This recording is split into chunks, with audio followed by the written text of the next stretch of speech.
What's up, Chris? What's going on? What's going on with you, Chris? It's your boy G Consciousness in the building. I got Chris here, and we just gonna talk about a couple of things today. Let me hold on, make sure that I'm getting the sound. Hey, Chris, go to you got the YouTube page that I'm on. Can you go to it and see if the sound is putting Yeah, out? I'll take a look at that real quick. Okay, It's a good night tonight, so I can hear you on my end. Um, okay. All right, so how let's does God see. know things? Yep, I got it. All right, cool. All right, so we there, and so yeah, been an interesting day so far, Chris. We had a show earlier, and we had a couple of questions. Well, more than a couple of questions, but some questions that people was asking about open theists. But I looked at your show yesterday, and yesterday you did a show. What was that? Mr. Rogers, or what was it? What was his name? There's an Anthony guy I did, I guess yesterday. Anthony Rogers, Mr. Rogers. I was like, Mr. Rogers. That's kind of, on the Uh, show I did before that was there's this Dana Carey guy. I don't know his last name, like Dane or Dan, something like that. Some guy I'm uh-huh. going to be debating later this month. So it probably, I guess, would behoove me to learn his name. Oh, okay. Yeah, that's gonna be you and Will, right? Yeah, Okay, yeah, that should be good. it's going to prove to be pretty good. And so it's interesting that you titled today's podcast this discussion as one of the key talking points I'm going to have in this upcoming debate. How does God know things in the Bible? Like the Bible actually tells us. It's not like, it's funny that podcast a couple days ago that I was reviewing, that there's two individuals. There's an Arminian and there's a Calvinist, and the title of their podcast is "How Does God Know Things?" And they're all sitting there like racking their brains. How does God know things? And they're like, "Huh." And Dan, he says, "Oh, I don't know." Then he says, "Oh, it's got to be like instantaneously. It can't be mediated through like vision. God can't see to know. He has to have instant access of all things." And the other guy's like, "Yeah, that sounds hard." It's like, like we don't have to guess. This is Right. not guesswork. The Bible describes all sorts of different ways by which God becomes acquainted with facts about the world, and none of them is just this innate, ungenerated, eternal foreknowledge of all things. Instead, often the proof texts, when you're interacting with these people, they'll say, "See, God knows all things, past, present, and future, exhaustively, unfalsifiably. See, here's a verse from Psalms 33. God sits in heaven and watches the world." Well, the thing about that is watching is a mechanism, and watching precludes having exhaustive foreknowledge of all things past, present, and future, because it's a gaining of knowledge, it's a gaining of information from outside of yourself, mediated through some sort of mediation, some sort of visualization of information. So that's Right, pretty right. funny. Yeah, and that's kind of what I was showing today. There's a methodology on how God knows things. And you see it all through the Bible. And so it says that we read today Deuteronomy 8:2. And so I just want to go there and get your understanding on this, because I even looked up and what is the I did a quick Google search. What is the purpose of testing? Yeah. Well, so sometimes in the Bible, we do need to be kind of careful here, because sometimes in the Bible, God tests to refine. So, like if someone is wayward or might have an impurity in them, God might test them and then make them better or humble them or work out evilness in their lives. But other times in the Bible, God tests to know. And it's actually not guesswork. Often when the Bible talks about God testing, it gives the reason for the test. And so you don't have to rack your brain to figure out what's going on here. Deuteronomy 8:2 has that prepositional phrase, testing you. Why? To know what was in your heart. And if that's not clear enough, whether you would keep his commands or not. It's pretty straightforward. God is testing you in order to find out things about you, to figure out which way you're going to go. God is acquiring information through this test.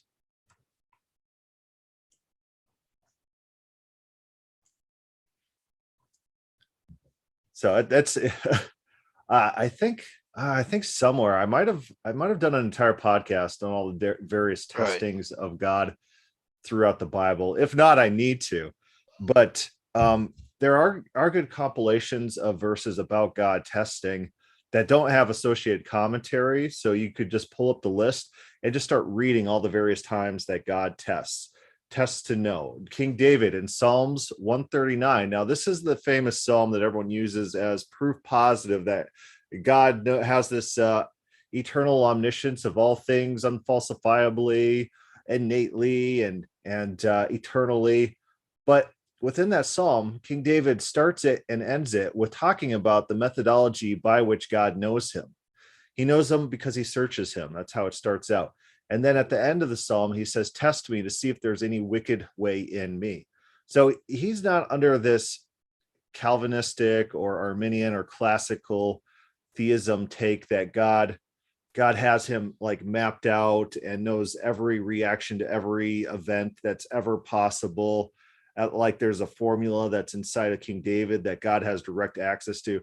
No, King David, his conception of God is that God, in order to figure out people's characters, brings them through life trials, such as Abraham and Isaac. When Abraham was called on to sacrifice Isaac, God's testing him to know. And then what's the result of that? God says, because you have done this, I'm going to bless you. I'm going to fulfill my promises to you because your character has proven true. God tests to know.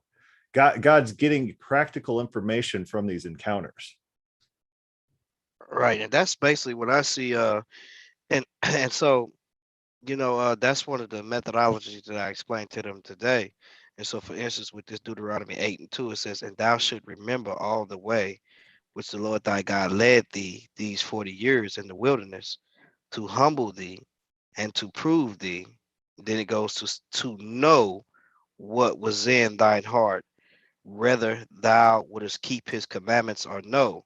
So I pulled out this scripture today, right? And so then what they did was they jumped over to Deuteronomy and 31, and let's go down to, I believe it's 21. Let's see, Deuteronomy. Hold on.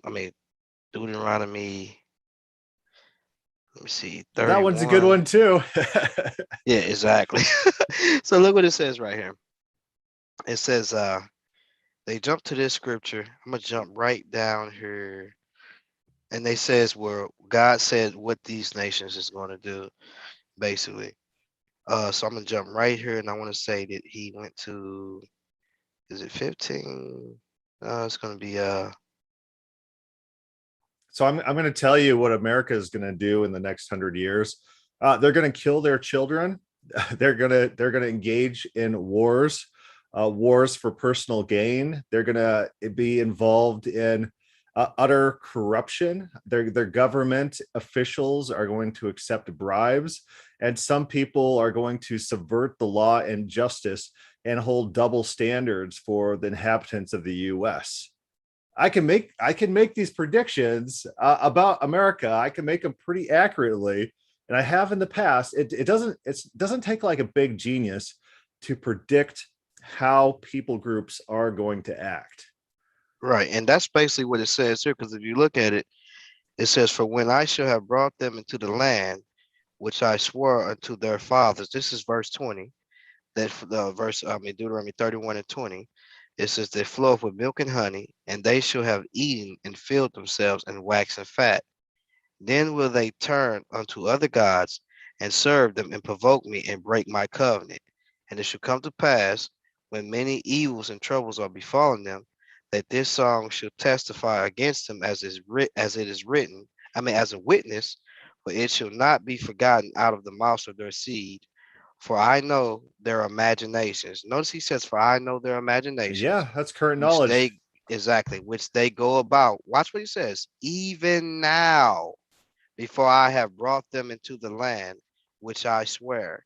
So it seems that in this text that even now, even with their imaginations, they was thinking these certain things. So it's kind of clear that God already knows I'm going to deal with these people. Then he says he's not even going to go into he's going to cause the people in the land to be stumbling blocks to Israel because of based upon what they was doing in the wilderness. And so like you said, it's I can look, and especially if the people, if God is not going about to lead the people, and God says he's going to provoke them to jealousy, because what they did in the wilderness, God's going to leave certain people around them.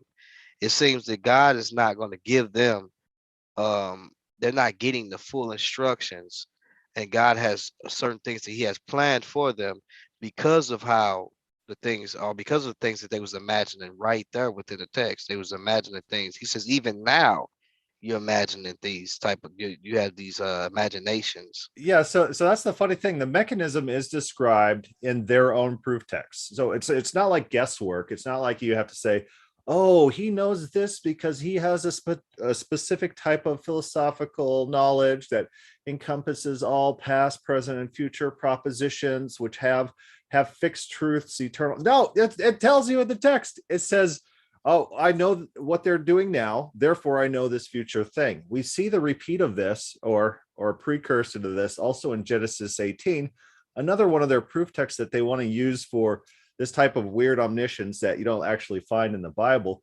It says, the Lord said, shall I hide from Abraham what I'm about to do, seeing that Abraham shall surely become a great and mighty nation, and all the nations of the earth shall be blessed in him.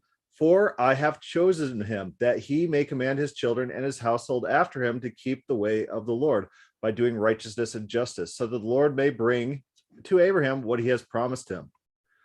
And so he says why he knows what he knows. And guess what?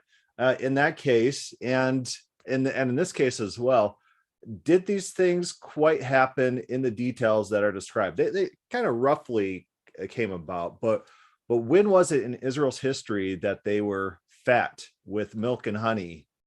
Did they ever conquer the land? Were they ever without adversary? Did they ever rule? Throughout their history, they've always been a small tribe.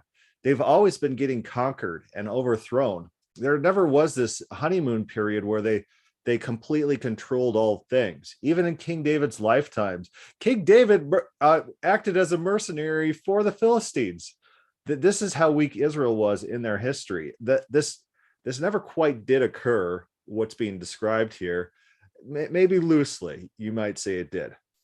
But the principle is this, that God knows what these people are like, and he knows how they're going to behave based on what they're acting like right now. In Genesis 18, he knows that Abraham is going to command his children to follow God, and therefore he could promise these things to Abraham. It's based on present knowledge. We don't have to guess. We don't have to supply something that's not in the text in order to explain the text. All right, so a question was asked to me earlier pertaining to, I guess, it's a sister by the name of RNO.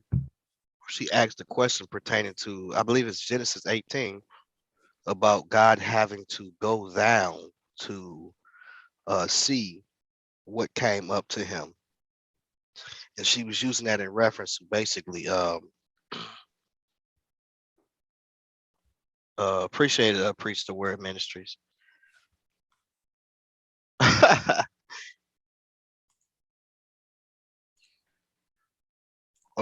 So she's asking what's going on in that text? Yeah, she's asking what's going on in that text. And so you can, if you want to speak on that in that text, then you can do that. I'm give me about 2-3 minutes, and you can speak on that though. Yeah, if you want to, I can stop sharing my screen, or you can pull up your screen. You're not sharing screens on here? I could go try to figure it out. Let's see here. Show grid. Nope. If you hit, it says new share it screen. says new share. Let me stop my screen, Then it says share screen. I'm sorry, share screen, and you can pull up your text. And let me mute my mic. Uh-oh. Am I sharing the wrong thing here? Might be sharing the wrong thing No, here. I can see it. It says eastward. Oh, do you? Yeah. Okay. I guess the app doesn't know that I have two screens, so they're kind of being weird to me.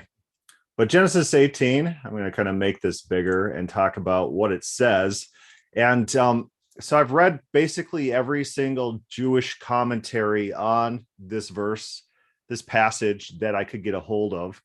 And what happens quite literally is God is in heaven, and there's an outcry that comes to him, as often we find in the Bible. So just do a search on outcry, like in Exodus 1, the Israel's outcry comes to God, their oppression comes to God. There seems to be an idea of our prayers going up and taking God's attention. The cries from Nineveh stir God to action in the Jonah narrative. And so the ancient idea is that God's receiving prayers and hearing prayers. And then this is describing God going to investigate those prayers. There's prayers against Sodom and Gomorrah. These are wicked, inhospitable places, and their sin is very grave. And so he has to go down and investigate to see. Here's the literal text of it. I will go down now and see whether they have done altogether according to the outcry against it that has come to me, and if not, I will know. So there's a Jewish commentary on this. There's a lot of different ways people take this text. The most straightforward thing is, yeah, God's going to go verify the information that's come to him. And in this description, this story, God doesn't have all present omniscience either. And so then he has to go down and investigate the prayers which he's received to verify the accuracy of those prayers. And so one Jewish commentator says that God's omniscience works where it's all things in general, but the specifics aren't actually set. And so that is those are actually two different options that I just gave you right there. Where the second one's more of like a philosophical, he knows all things, but in a general sense, and then he investigates the details, versus just a normal nescience. God doesn't necessarily have to know all present things. That's not an attribute that's deity making or a necessity for God to have to be God. And then there's other takes of this as well. There's the Will Duffy take, and there's Christian commentators who might want to make this individual Jesus, say this is the second person of the Trinity. This is a person without this inherent omniscience, and this is the person which is acquiring this knowledge to verify omniscience, but it's not to be taken that the Father doesn't have this omniscience. So that's a third take. A fourth take is some Jewish commentaries have this as an investigation of future crimes to see if they're going to persist. So they read this, it says, and the Lord said, because the outcry against Sodom and Gomorrah is great, and because their sin is very grave, I will go down now and see whether they have done altogether according to the outcry against it that has come to me, and if not, I will know. Meaning, he's going to go down, give them another chance, see if it rehappens, give them chance for repentance, and if not, then he's going to destroy them. So that is another take. There is a website, I think it's called Chef Freya, which gives all the various Jewish commentaries on all these different verses. So you could go through the entire Old Testament, the Hebrew Bible, of course, because Jews typically they don't like the New Testament too much, so they stick with the Hebrew Bible. But it'll give you all sorts of different commentaries, and a lot of them are in English, and even the ones in Hebrew you could put into like a Google Translate or something to try to get an approximation of what it's saying in English. But this could be taken multiple ways. I think the most straightforward reading is that God is going to verify prayers which has come to him, and we do see things like that throughout the Bible. In the beginning of Job, God is having a divine council. The angels are all around him, and he queries these angels that they're presenting themselves to God And then the accuser, the Satan, which is not a proper noun, so it's not the Satan, it's not Satan, it's the accuser. The accuser comes before God, and then God has this back and forth with him, saying, "Hey, where have you been? What have you been up to? Have you done this? Have you done this?" And it's this scene of God acquiring information from his eyes and ears, which was widely considered the angels. So that is one thing to consider. Are you back with us, LaRon? Yeah, I'm back. Eating a little bit, but and I think that that kind of will help her, or I know when she comes back, excuse me, to listen to this because she was questioning that, and so then also the now the Will Duffy take, that's interesting because that was given to me earlier by a brother that said that that was basically Christ. It's Christ that doesn't have all knowledge, but God does, the Father does. And so, excuse me, I disagree with him with that because, or even because the Will Duffy, excuse me, take is that basically that the Son is doing something apart from the Father, in a sense. But if you look at the text, it actually says that um, Yahweh, in which we know there could be two Yahwehs there. Yahweh tested Abraham. So um is is this angel of the Lord who is the messenger of the Lord, is he doing something, you know, apart from God, or is he doing what God sent him to do? So that would be my question. What do you think about that? And so I think it actually is Yahweh in the text. It's interesting. You have three individuals that show up in Genesis 18, and then two go to the city. But after the city is destroyed, there's an interesting verse that says, "Fire came from Yahweh, or from the heavens from Yahweh." Yahweh is used twice, almost as if there's a Yahweh on the ground where the event's happening, and then there's fire coming from Yahweh as well.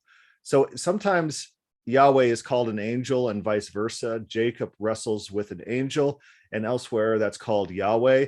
And so angel as a class of beings sometimes includes God. So we shouldn't be thinking with our modern categories when we're looking at these words. So I do think there was a manifestation of Yahweh that did go to the city eventually. Yahweh could have been one, two, or three of those individuals that were in that meeting in Genesis 18, as Benjamin Summers, he posits that in his Bodies of God when he talks about divine fragmentation. We're just not clear what's happening exactly in the text. I don't think this is a Jesus text per se. You could kind of read it as that, but since the text kind of speaks for itself, and without that mechanism or those thought processes being introduced in Genesis itself, it's real tenuous type of a translation way to treat the text. It Right, could right. be it could be the case that it is a pre-incarnate Jesus, something like that, or Jesus is the manifestation of Yahweh in that example. But I'm not that it's very speculative. Right. And that's what I was saying too, because I did mention the divine fluidity, that God has many bodies that he can choose to, if he chooses to come down, then he can come down. And if he chooses to stay, then he can stay. Because, excuse me, most people have this idea that God is just confined to his throne. And me as an individual, if I was a ruler, I wouldn't just want to be confined to my throne. You know what I'm saying? I just want to sit there, and be confined to my throne. It's this is my universe. This is my world. And so I said, if God chooses to come down, but the thing is that I would hold the position as Michael Heiser, in the sense of that there is these councils that go on, and these if Christ is in these councils, or he's there, then he's not really doing nothing that is apart from God. but he's coming to be the angel or messenger of God. And so I wouldn't hold the position of Will Duffy, because then you'll say that Christ is acting alone rather than, God sending him as a messenger to really, do some things. And also when you look at all the acts that we see in the Bible, um, that puts it that will most people say, well, this is Christ. And so all through the Bible, Christ is basically doing several things. And I'm pretty sure that God would, have some say so in that too. The Father would have some say so in that too. So I don't know about that Will Duffy position, but I didn't even know he held that position. Yeah, so I do got the Jewish commentary pulled up. It's on this site called Shefaria, Sefaria, and people could go there themselves and just kind of see various Jewish commentary through the ages. So you kind of have to Google the people's names to figure out what century it's coming from.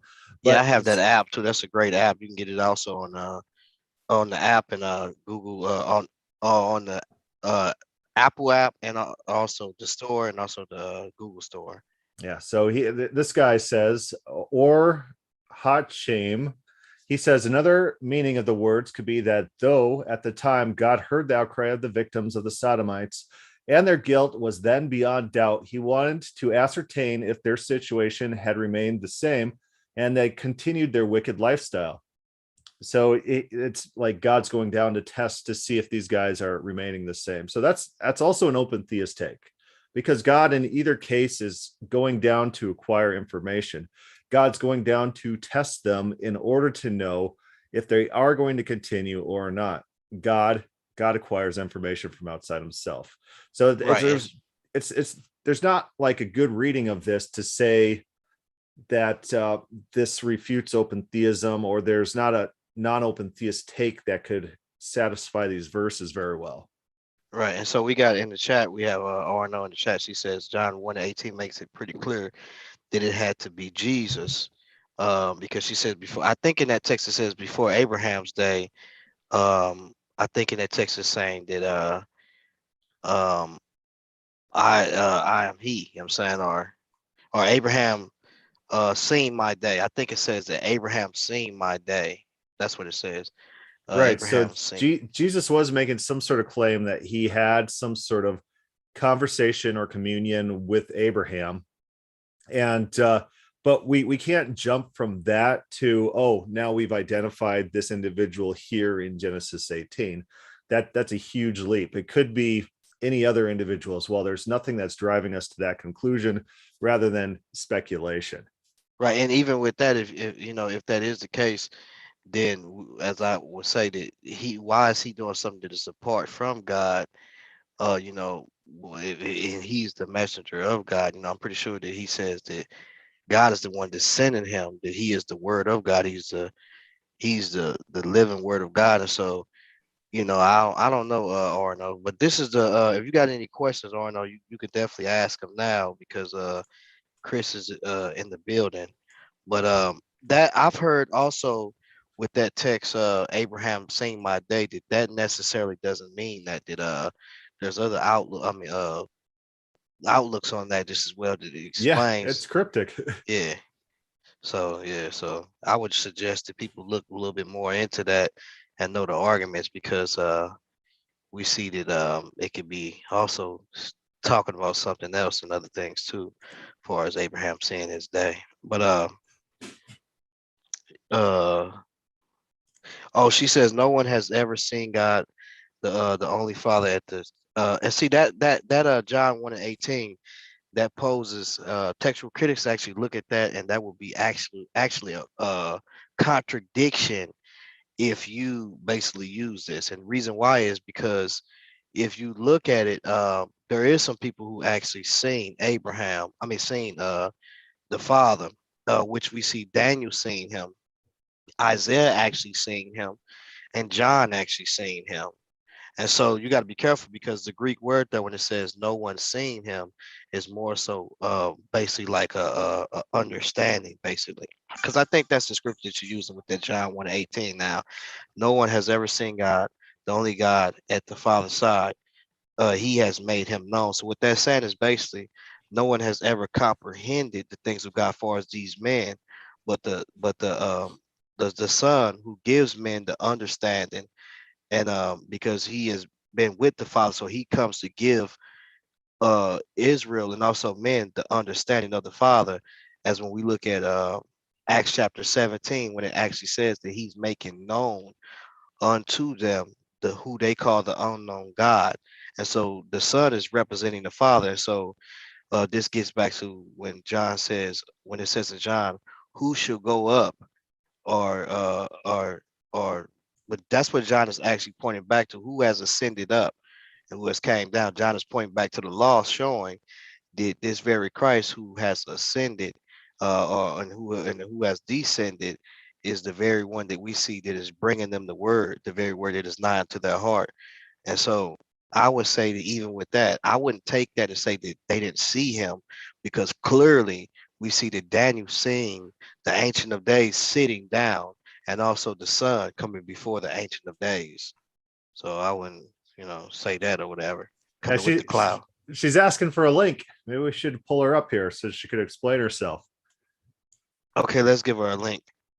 You can put it in the chat room if you want to. You can grab it by hitting panelists, and then you hit invite.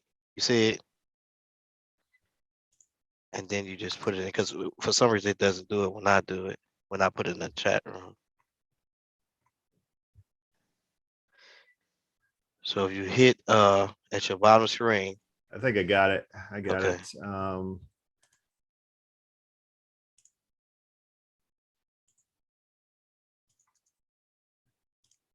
Pasting it now.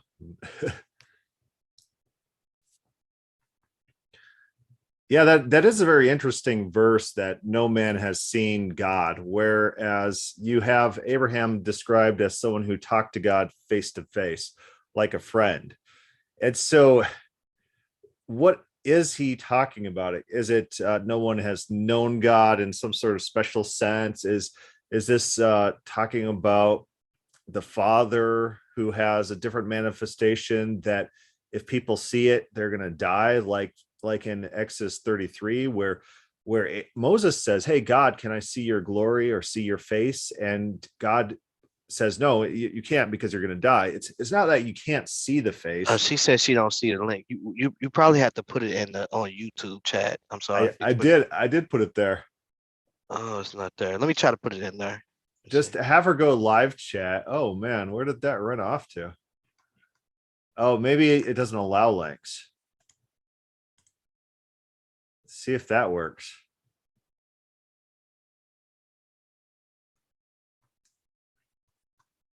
But I did post it, and yeah, I'll put it in there, because I don't see it in there. But let me put it in there. I got it.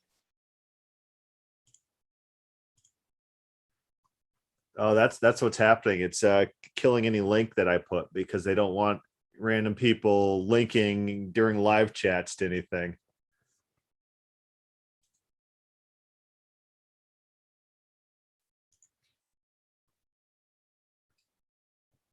But yeah, so remember Exodus 33, God says, if you see my face, then you're going to die, because no one can see my face and live. And so there's a compromise that's worked out, where Moses is put in a rock cleft, and then God, he passes by, covers him with his hand, and then releases his hand and allows Moses to see his backside. This is after an interesting event also on Mount Sinai, in which the elders of Israel dine with God. So presumably they're seeing some sort of manifestation of Yahweh during their dining experience, and it's a different manifestation of Yahweh that does the passing over. Or also you could take the Sarna view on that, which is that when it's talking about the emerald floors, that they're looking up and they're seeing a giant body, and the foot's covering the body of God, something like that. But I don't take the Sarda view. So we got R right with us. Right. And so you got the brother, he says no one has seen God at any time. So how you doing, Sister R? No, let me just make this real quick point right quick. He says God at any time. Let's go to the passage actually, and let's look at it, because that's interesting what you said, because in that text, Chris, that would have had to been um the Father there. That would have had to been the Father within that text, because if you actually read it, then we can see who that actually is, and it seems like that is the Father. But it's You John 1 and you can read 18. it. Yes, you can read it as the Father, because the key is you pay attention to the last part of the verse. So let's read it. No one has ever seen God, and this is Heiser's view, by the way. This is where I learned this from Sam Shamoon and Dr. Michael Heiser. But anyways, it says no one has ever seen God, the one and only Son. Some versions say the one and only God, the one who is at the Father's side. He has revealed him. So when you're talking about, like in Daniel, when we do see the Father, that's because John 1:18 says that the Son is the one who reveals him. So the Son has to be there to reveal him. That's all it's saying. Right, right. That's So the when you look at right, it says, "For the law was given unto Moses, but grace and truth came by Jesus Christ. No man have seen God at any time." So that Greek word there is uh horio or something like that. hmm And yeah. it's I don't argue that it has to be eh, physically seen. It well, doesn't hold on, let have me to let be. me let me just finish though. All right. It says that it means here to comprehend fully or understand, right? hmm So when you look at it, God is declaring. If you look at what when it says that even when the prophets declared, or Paul declared Christ, he's giving them the understanding, basically. So because if you look at the text and you say that'd be a contradiction if you take that position that no man has seen the Father in that way, because No, if you look no. at, You just finish it. No, no, I no. got you. You just finish the verse. Okay, so let's finish it. Look what it says. It says, "No man have seen God at any time, the only begotten Son, which is in the bosom of the Father. He have declared him." So Right. basically, But when you that's the say, KJV. That's the KJV, which is so fine. what is the word when it says declared there? What is it? Is it says something different? He has revealed him. He has Right, revealed him. So right. when you're When you, seeing, when you're perceiving God, the Son has to be there to reveal right. himself So or what the is he Father. revealing? What is he revealing about God? He didn't show them God. He revealed something else about God. What did he reveal about that No, God? no, it literally says God. No one has ever No, seen no, God. that's what I'm asking you. When he came and he declared unto them the Father, they said, "Show me the Father." He said, "When you have seen me, you have seen the Father." So what is it that hmm Christ didn't show them? They didn't see the Father, but In the Old so is Testament, this, they did see no, God no, though. no. You're missing what I'm saying. In this text, this scene right here would not be the scene that we see according even to the translation that you just gave me. It couldn't be Yes. a scene with a physical eye, and I'm gonna tell you why. Because No. he said that they just declared unto him or revealed. So they didn't, Christ didn't come and reveal the Father, say, "Huh, here's the Father, look at him." What did he reveal about That's the not what Father? it's saying at all. It's saying no one has ever seen, past tense, God. So Is he's that a talking looking about looking at God visual it ocular could it could it oscular? could be it could be perceived in any way. And the reason why is because when you finish the verse, like you cited Daniel 7, right? We see the Ancient of Days. Why do we see him? Because John 1:18 tells us at the very end that it's the Son who reveals the Father. So when you're perceiving God in any way, it's through the Son. That is what this verse is saying. And there's another one, I think in Mark, probably going to get it wrong. I think it's either Matthew or Mark 11:27, but where that's probably not right. where Jesus says, "If you've seen me, you've seen the Father." Is that what that your other reference? No, no, that's not the other reference, but that is true also. But I'm specifically, like, if you listen to Dr. Michael Heiser on his video, it's called The Jewish Trinity. This is one of the verses that he looks through, the like it's like the lens to look through when he looks through at the Old Testament text of when God is seen. It's through the lens of John, for good reason. I mean, when we look at the Right. And so targums when and you says stuff. that the Son has revealed the Father, the only problem that poses is that when you look at it, when it says revealed the Father, the Son did not um show them the actual Father and say, "Huh, look, this is the Father." That revealed there is is to make known the will of the Mhm. Father. He's revealed No. the will of What the makes Father, you say? basically. What makes you say that? In for John 1:18, what makes you say that it's only Bec- the will? because we have to look at it. When it says no, they declared, right? It's a It says revealed. G ma, right? And it means revealed, expounded, just as Hmm. well. So it's where we get our word exogesis. You see what I'm saying? Okay. Okay. So who is seen? So who is seen in the Old Testament? If no one So has ever seen God, who's see, seen? you I think you kind of missing it. I'm not That word missing it see because that word listen, this. so the word in the Greek there can be to comprehend or understand God. Do you understand that? So do you know that this goes back all the way to Justin Martyr? Justin Martyr used these arguments that I'm telling you against Trypho the Jew. This Well, hold goes on, stop a minute, sis, because what all. we don't do here is that we don't when it comes to the early church, I have no problem with it, or when it comes to church fathers or the early church, whatever you want to call it, but we use the Bible. And this is That the is our Bible. It says no one that's has what ever. So, but well, let me ask you this: what is the resistance that you're having? Like, what does this pose for you? no, Because the it doesn't text, really pose anything. You brought it out. So if you brought it I out, I brought want to it make sure. out because I brought it out because when people try to split up and say that Jesus is the one, for one, when they try to say that Jesus is the one that didn't know everything, the Father was the one who knew, it's totally absurd. And also, the text is very clear. It says no one has ever seen God. What do they mean by that? They mean perceived in any way, visualized, or to made known in any way. And we clearly see, like Chris said, God is seen face to face in the Old Testament. He's seen by Moses. He's wrestled with Jacob. Hagar sees him, right? Samson's parents see him, and on and on and on. And in but you said the Father is seen in Isaiah. I think that's actually the Son, and I think John 8 makes that clear. I think I'd have to look at it, but yeah.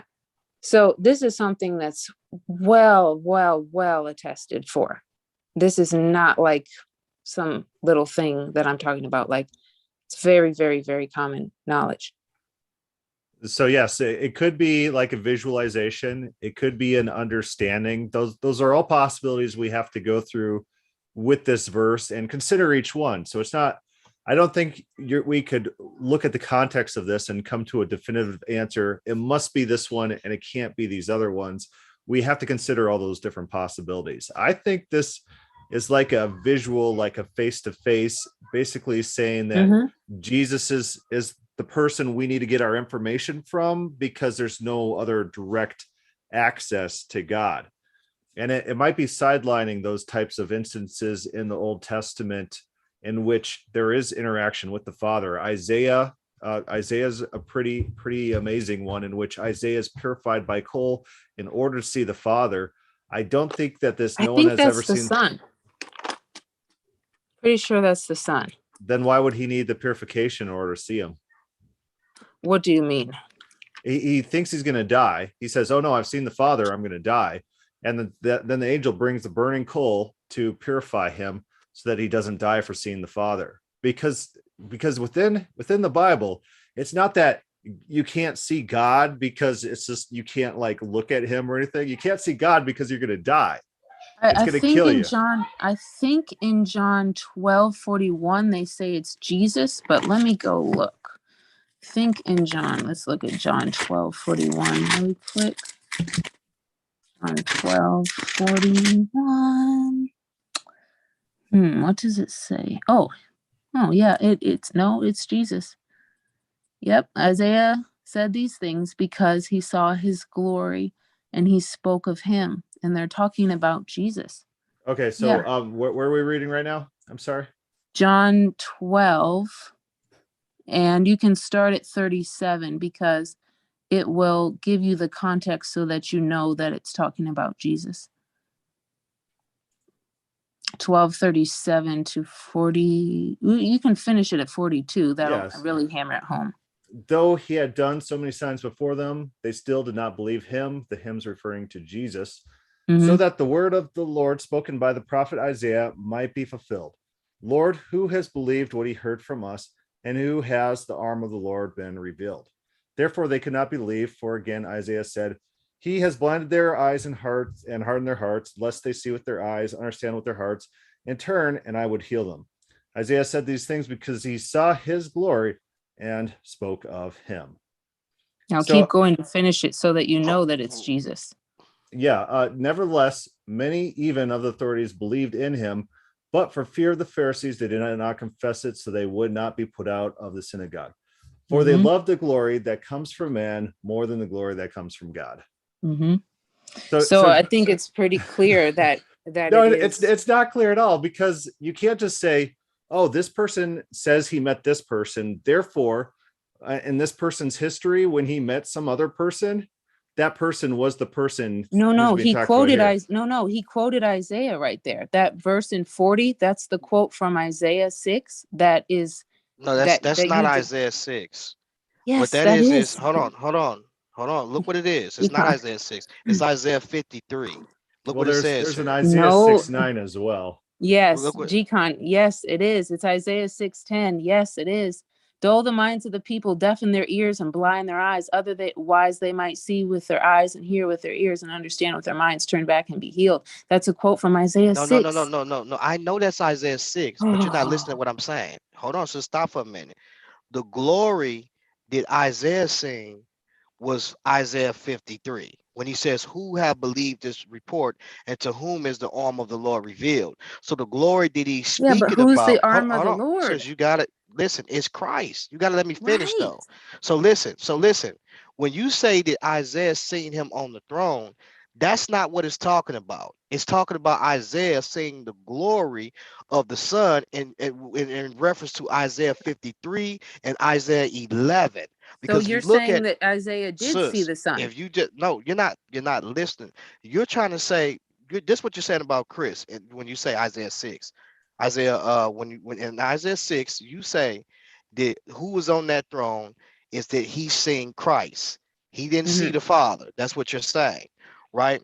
What I'm saying is this is hold on. If you can, just let me finish. Okay. What I'm saying is this is you quoted something that pertains to Isaiah 6, right?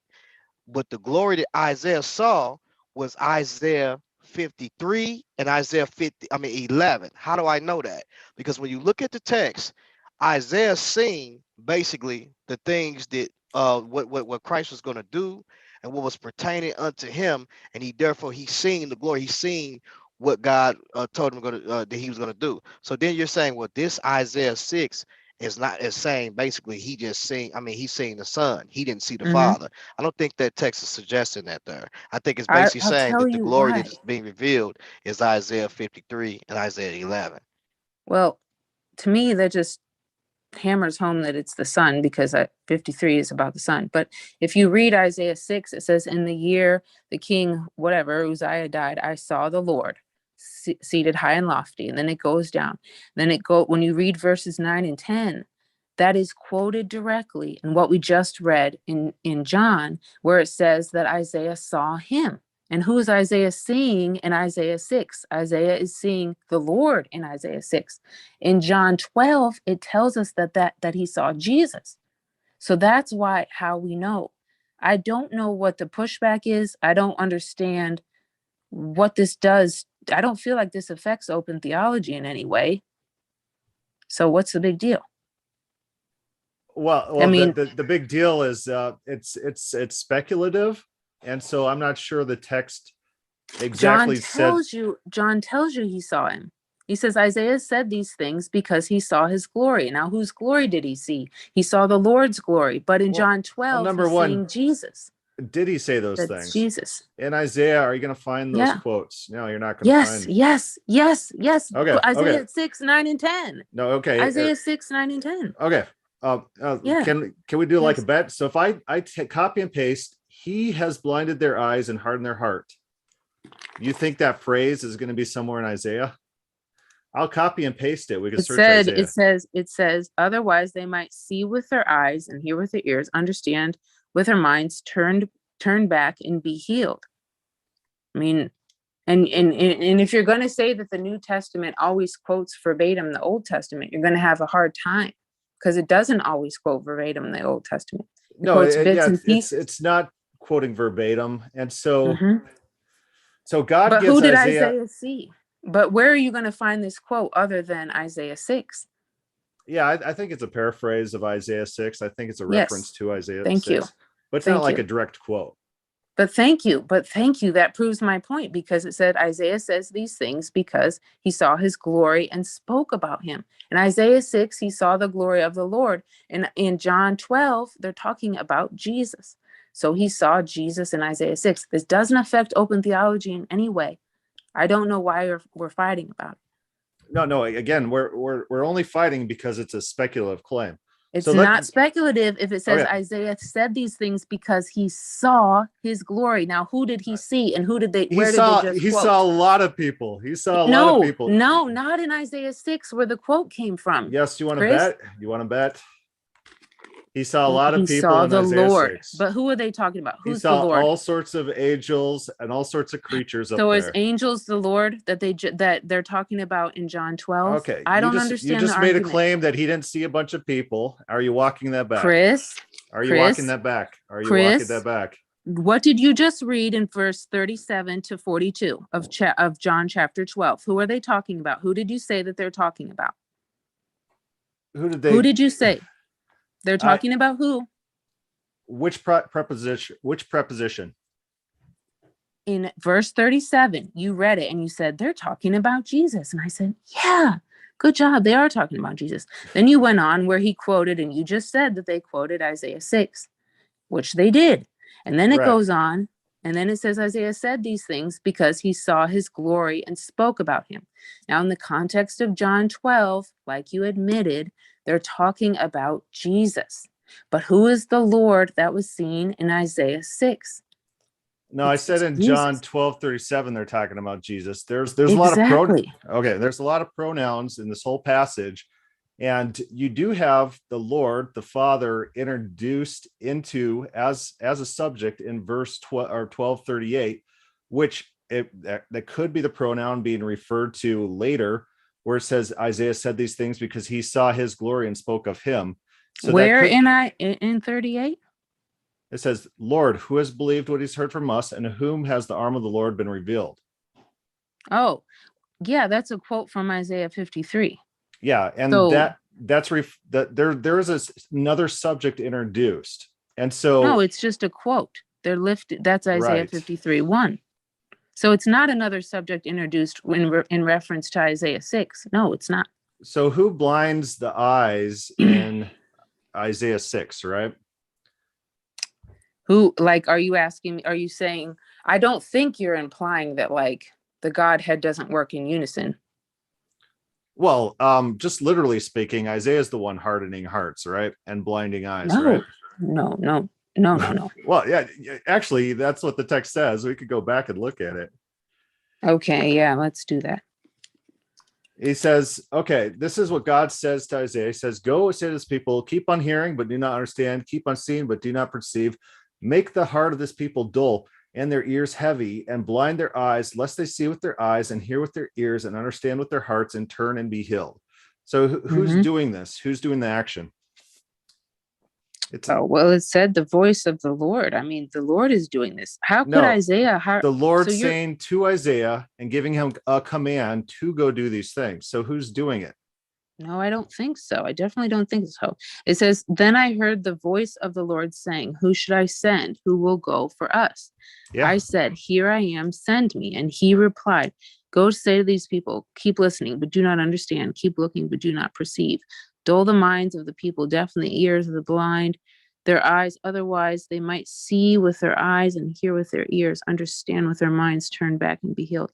Then I said, until when? Go ahead. So the actual actor who's doing the blinding and making hearts dull is Isaiah.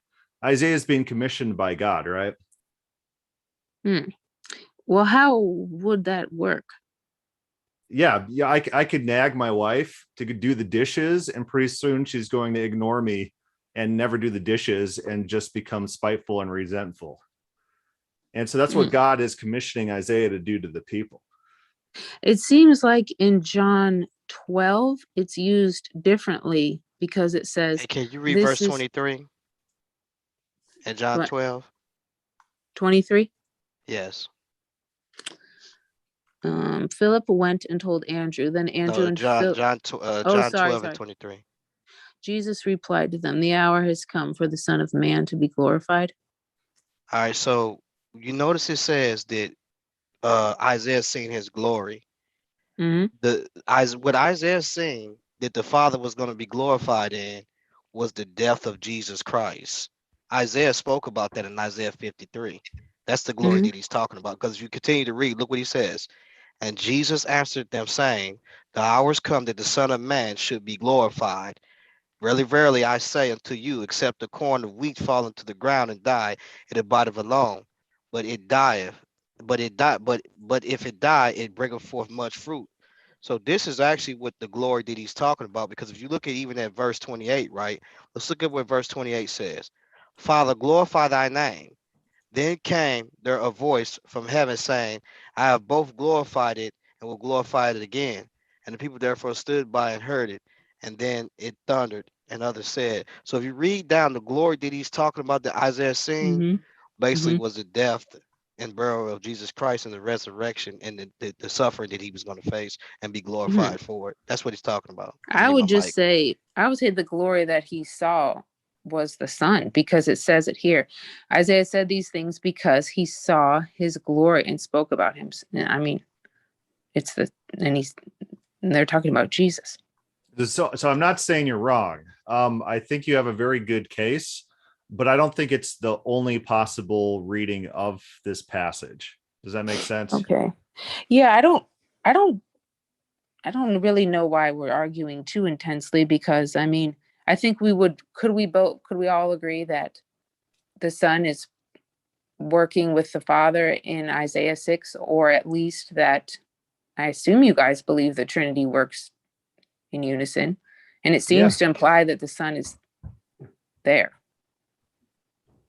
Yeah, right. I definitely agree. What I'm just showing here is that when you use that text, you says no one has seen the Father.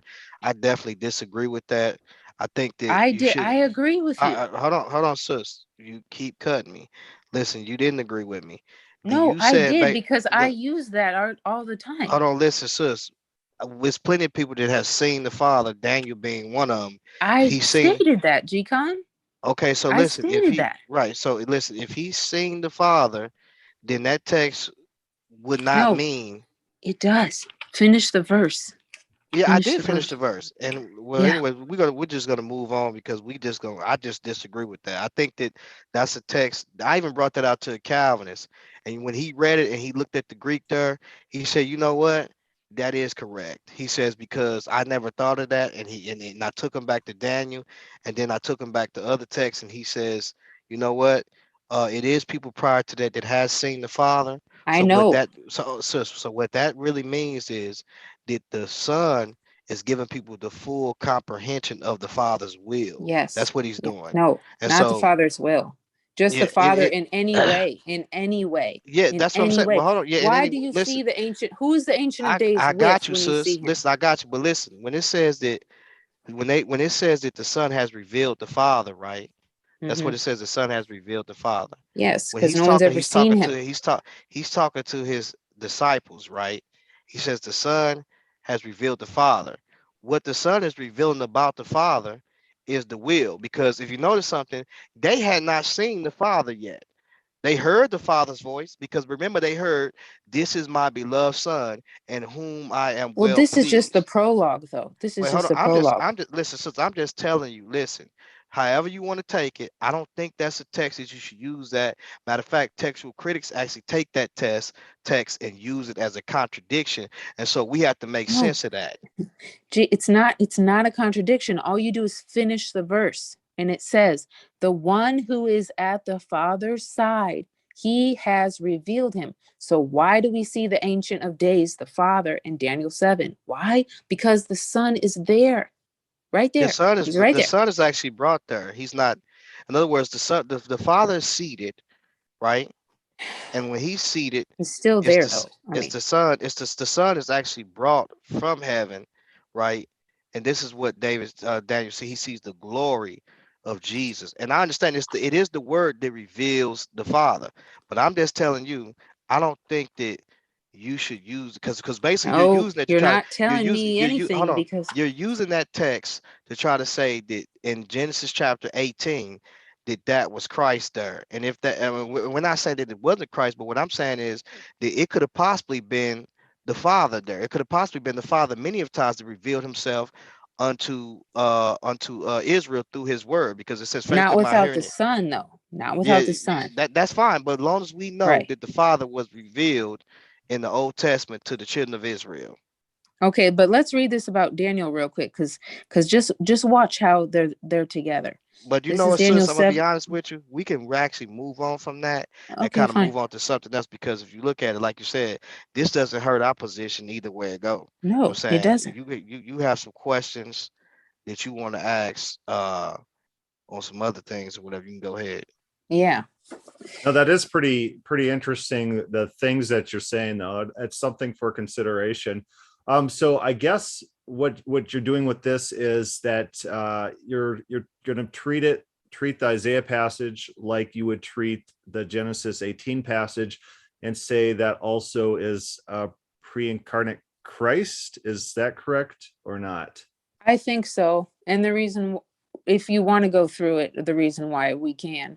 I don't want to derail your whole thing, but in Genesis 18:1, it says, it's translated, Jehovah or Yahweh literally appeared to Abraham. And then when you keep going, it calls that messenger the judge of all the earth. And then that's still in Genesis 18. So we know it can't just be a created angel, right?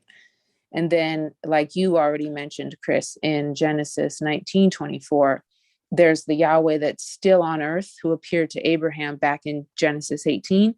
And then there's the Yahweh in heaven. So to me, it just logically makes sense. Like the son would be the one, logically, who is the messenger, the angel of the Lord, who would probably be the one to be on earth. And the father would probably be the one raining down the fire from heaven.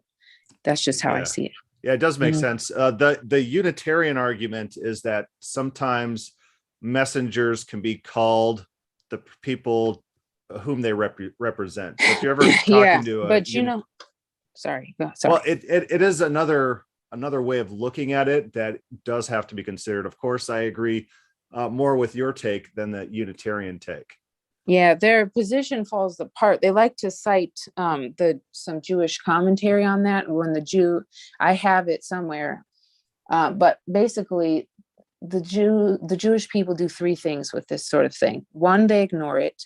Two, they'll say what you just said, which is that they claim that messengers are called Yahweh. Well, that never happens, except other Jewish commentators note that it only happens with one specific messenger, who is the angel of the Lord, who they later named the Metatron. Okay, so some Jewish commentators will admit, no, it's not that God, this law of agency thing doesn't even exist. It's not, God never lets anybody else go by the divine name except this anomaly, which is the Metatron, which is who we know as pre-incarnate Christ. But anywho, that doesn't hurt your position either. It's just Yeah. interesting. Yeah, it is interesting. Yeah. But I do have a question about Genesis 18. And it's just one of the reasons why I don't accept the openness view. I think I lean towards Molinism. I might be on my way out, but could I ask you? Yeah. All right. So it seems to me that if we read verses literally in the way that it seems that you all read them, like God literally seeks to know, if we read them that way, I think we'll have to read other verses in ways literally, which would make it seem like God does not know the present. And John, Yes. yeah. So, and it Yes. seems to me like I mean, and I understand why you guys do this. I don't want it to be bashing, because I get it, but it seems to me like we can't go down that road. Well, why not? What if the Bible leads down that road? Do we reject the Bible?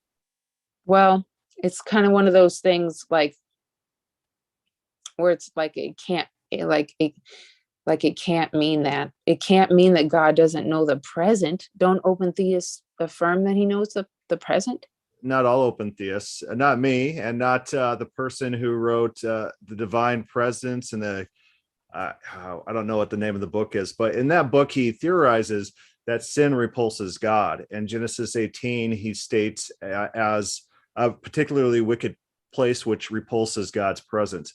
I'm not as philosophical as him. I just take the text, what it says, that God's going down to verify things that has come to him.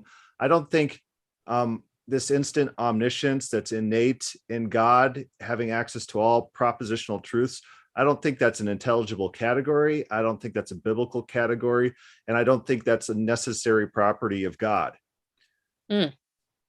Well, at least you're honest. I mean, at least you flat out came out, So you don't think that God has to know the present? No. What if God didn't want it? Is God forced to be in every gay bathhouse on earth right now? Is he forced to internalize that at the forefront of his mind for all eternity? Because that's another thing in classical theism, is God's omniscience is always at the forefront of his mind.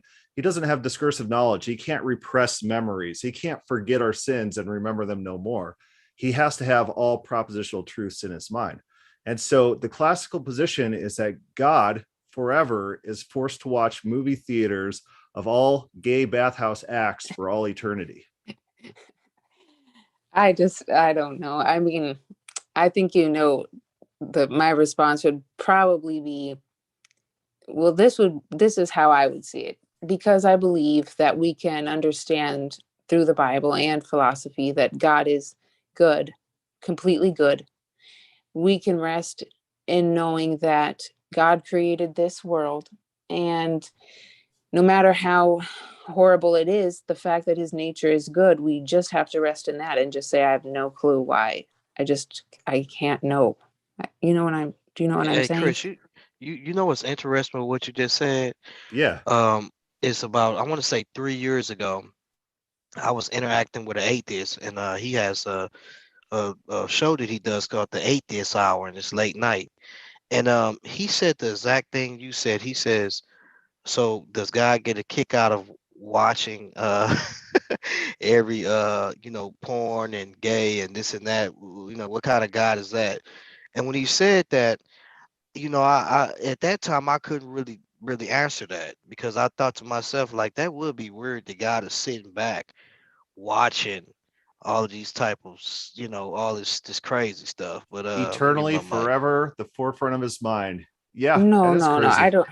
I don't know. That's the classical understanding of omniscience. God can't repress memories. God can't repress thoughts. God doesn't have discursive thinking. And so all those things are refuted by the Bible. In the Bible, he says he's going to forget people's sins and remember them no more. And either he's repressing those memories or just taking them out of his vocabulary. He doesn't want to concentrate on them. He doesn't want to think about these things, because guess what? There's a mental toll that God takes dealing with people. He says, I'm weary of repenting. You guys have tested and you have wearied me, Israel. And so God has an emotional toll. God has a mental strain dealing with people. And it's not this stoic God where God has all these, he just sits up there all stoic and emotionless, and he's just a passive receptor of propositional knowledge. That's not the idea we get from the Bible. God is a God of relationships. God is a God of give and take. God is a God of interaction. Well, I don't think we have to forego that just because we think that God created the world knowing what would happen. But is your view that, I know some open theists will say that God essentially chose, when he chose to create a world with free beings, he chose to blind himself, essentially. Do you take that view, or do you take the view that he didn't choose to blind himself, like that's just how he is, he could never have known? Or do you take it really appears from the Bible that God's purpose in creating the world was, number one, curiosity. One of his first acts is to call the animals to Adam, to see what Adam's going to call these animals, and to create love relationships. And so it doesn't seem like there's this overall grand objective scheme of trying to fit all of time eternal into some sort of plan. God is creating for relationship. God is creating for curiosity. God is creating for innovation. And that seems to be God's goal in creation.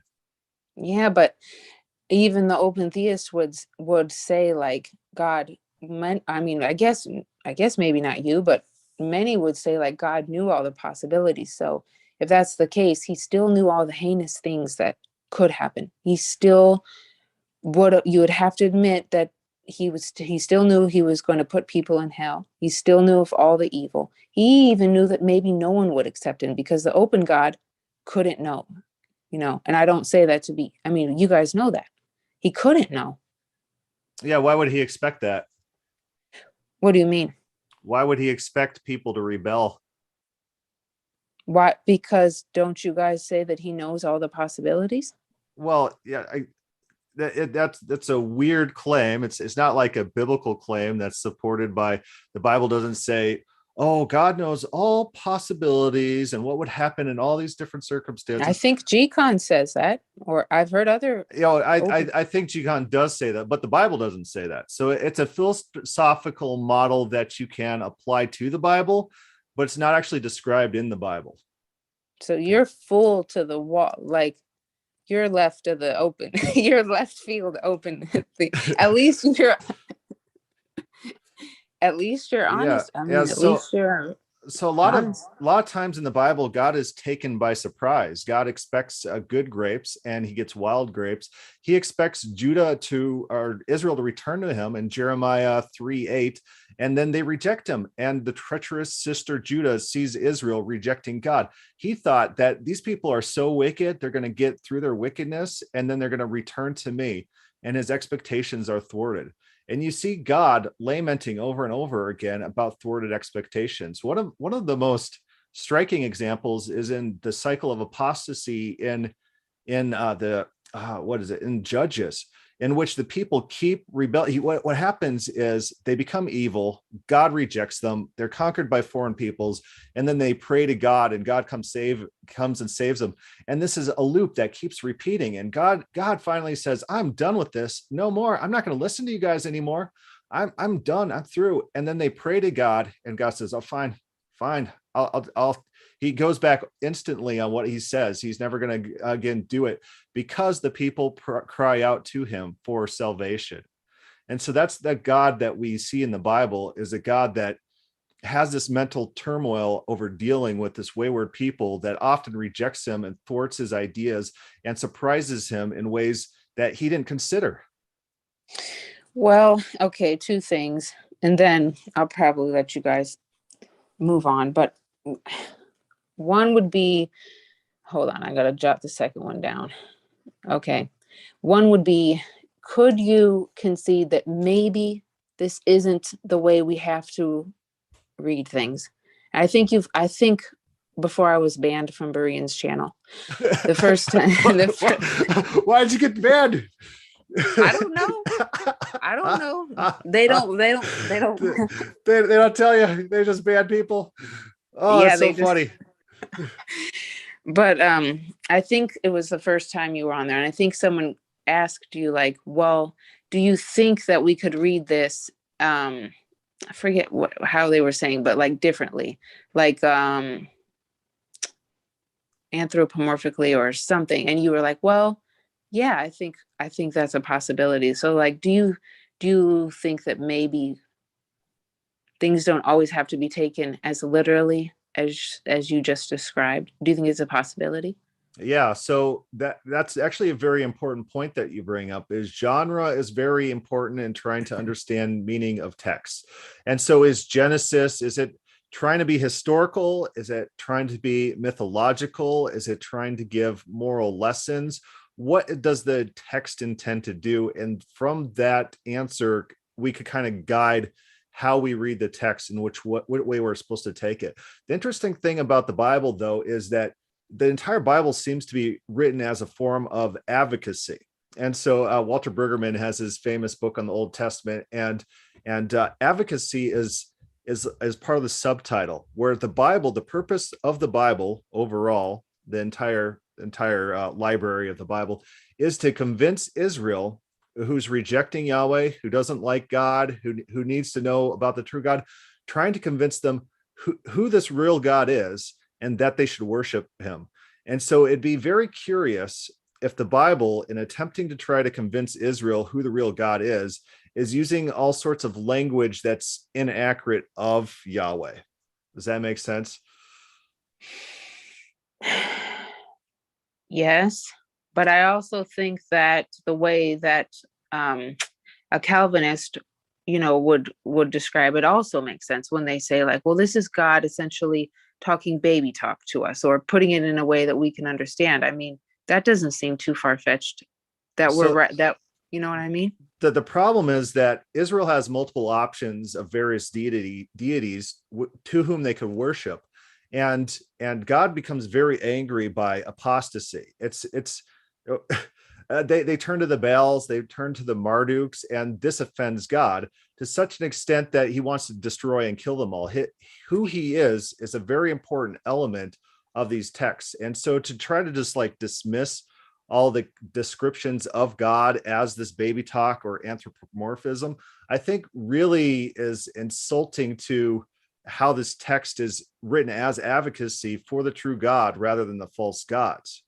He wants them to believe in a caricature of him rather than their false God. What's the difference between the false God and the caricature of him? Right? Well, I think yeah, but that I wasn't going to go here, but now I will. So in the Isaiah somewhere in the 40s, where it talks about the trial of the false god, and how do you know a false god? Well, you know a false god if he doesn't know anything. That's not actually what the test is about. And so let me set up the situation for you. The people are in exile. They have a choice between false gods and the real God. And so God, in order to convince the people of Israel, he sets up a trial and he puts Israel as the judge. So Israel gets to judge over Yahweh, and Yahweh needs to present them evidence to prove that he is the real God. And so it reads like a character study. And the character study is this: I've done all these powerful acts. He says, I also said I was going to do these acts before those acts happened. And so after the fact, you can be assured that I was the one who did those acts. Those false gods, they claim credit for acts after the fact. There's a flood that happens or something, and they say, hey, my God did this. There's no evidence of that. You're just claiming after the fact. He says, because I could tell you what I'm going to do before I do it, that way you are assured that I'm the one doing it. I'm not, it's not just being fabricated like these false gods. And so the whole trial of false gods it's not like a knowledge claim. It's not like Jeopardy. It's like, hey, I got more propositional knowledge than these gods, therefore you should worship me. I could do the things that I claim I'm going to do. I'm powerful enough to achieve. These false gods, they have no power. They cannot accomplish. Therefore, you should listen to me. You should worship me because I can do the things that I claim I'm going to do. And he says within the context, he says, I'm declaring new things to you right now. New things never before declared. He's declaring to them so that they can know that God's the one who does it when it comes about. Mm-hmm. It does say, look, well, okay. So let's think about this. Wouldn't what you just said about the things that God declares, you're saying it's like a declarative thing? Is that the wording you used? Like, I will It's about declare power. Yeah. Okay. Well, and he declares things from the beginning, and the beginning is defined within the context. And so it's not the beginning of all time or eternity. It's to people. He says, you were there in the beginning when I declared it. Therefore, you knew that I said I'm going to do those things. And then when those things happen, you can be assured the things I told you in the beginning would happen, that I'm the one who did those things. And don't you think that applies to some very, very specific things that seems to me, like, for example, when God in Genesis 18 appears to Sarah, and beforehand he appeared to Abraham and says, in about a year, you're going to have a son. To me, that's very specific. To me, if it wasn't ordained, I don't know what else it could be, because there's so many free actions that could have happened that could have had that not take place. And I mean, so are you familiar with the unilateral promise that God gave to Israel throughout the Bible? And so there's this promise that Abraham's seed will multiply like the stars and will bless the world. And throughout the Bible, you see very interesting attempts from God to destroy Israel or saving Israel on account of this promise. There's an instance in Exodus 32, which he's going to kill all of Israel except for Moses, and then it still fulfill his promise, but do it through Moses's lineage instead. This is an ongoing problem. How is God going to solve this unilateral promise to Abraham in spite of all this wayward people? And we come to a passage by John the Baptist. John the Baptist. Well, I don't think it's through Moses's lineage though, because Moses was a Levi. Well, Moses, God was going to kill all of Israel except for Moses and fulfill the promise of Abraham through Moses in Exodus 32. He says, "I'm going to kill all of Israel right now." All right, do you remember that? I would have to look at it because, well, that makes it. I would like to look at it if it says he was going to kill all of them, except Moses, because then what about the promise to Abraham? Because it has to. Because Moses is of Abraham's seed. And so he's starting a brand new lineage that's still a lineage of Abraham, but a lineage through Moses's seed. Right. So what they quoted was to go against that earlier was Mike Holloway, brother Mike. He quoted that the scepter should not fail to pass through Judah. So he quoted that. You know what I'm saying, and that's where we got to here. You know what I'm saying? Yeah. Except it did. What do you mean? Except you can't find a sceptral line all the way through Judah throughout all the lineage of Israel. And so that's you can. It was are you talking about where the signet ring was taken away but it was restored? Yeah, so one really bad thing to do is to grab a random verse out of Genesis in which there's a human actor talking to his human son and take words in there to override the actual text of the Bible, what the Bible actually says. And so we also have to consider that God's more innovative than us. This is the whole point I was trying to get to, that God could figure out clever ways to fulfill promises in ways we don't expect. John the Baptist, he's confronted by the religious people at that time. And he said, "Don't you guys be assured that you're going to be saved because you're Abraham's children. Listen, God could make up new children of Abraham from these rocks. He could kill every single person in Israel and find a new way to accomplish this promise because God is innovative. Your ideas of how God's plans are going to be thwarted, this is like small time thinking. Basically the argument is this, that if you're saying if this must be this way, you're basically claiming that God is not innovative. God is not competent to fulfill his promises because he might be thwarted by someone naming the baby the wrong thing. I don't think God. No, not naming. No, not naming the baby the wrong thing. I mean, anything could have happened. Sarah could have been murdered, or how would he know that? What if Sarah was just like, "I'm fed up with you. You've been with Hagar too much. I'm out," or anything. Any number. So consider God could make new children of Abraham from the rocks. I know, but he promised Sarah. Right. And he promised Israel, and he could kill all of Israel and raise up new children of Abraham from the rocks. So here's the point. God's smarter than us. God's more innovative than us. And the Bible is pretty clear that the limits that we think are on these prophecies and God's fulfillment of these prophecies are not real limits. That's just our conjectures and us limiting God, limiting his innovativeness. Okay, hold on. Two things. So I've heard you. Okay, I don't want to. So this can be conjecture, but other things can't be conjecture. They have to be literal. That's first, what you just did. Second, I've heard you say. I'm saying your argument's bad because we have an example of why this type of argument, this entire category of argument, is bad. I don't think so, because some prophecies are extremely specific. And I know that what I think you're to say is like God is not a slave to his word. And I've heard you say that before, right? Yeah, 40 days and Nineveh is going to be overthrown. That was pretty specific, right? Okay. Hold on. No, he was about to go to the text that talks about the unilateral promise. I understand, but within that, no, I don't think you know what text he was going to go to. If you want to, Chris, grab that text so she can understand. We want to look at the Samuel text where he changes the unilateral. Text. Yeah. Yes, we can go there. Yes. God changes his Second promise. Samuel. I think it's 2 Samuel. I don't know. You'll have to tell me. I think it's 1 Samuel 2. Oh, it is. It's 1 Samuel 23, I think. I think so. No, I could be All wrong. right, 1 Samuel 2:30. So I 2:30. wasn't actually going to go here, but this is actually a good thing to illustrate. Yeah, that even God's unilateral promises can be changed. God could declare something very specifically and emphatically with every intention of it not being conditional, and then later revoke it. Oh, I thought you were going to go to when David asks the Lord in 1 Samuel, like like he's in The battle and he Kyla. says, yeah. Well, That's what I thought. this one's more interesting in 1 Samuel 2:30 because I haven't seen any good responses to what's going on here. I think it's fairly straightforward from the text.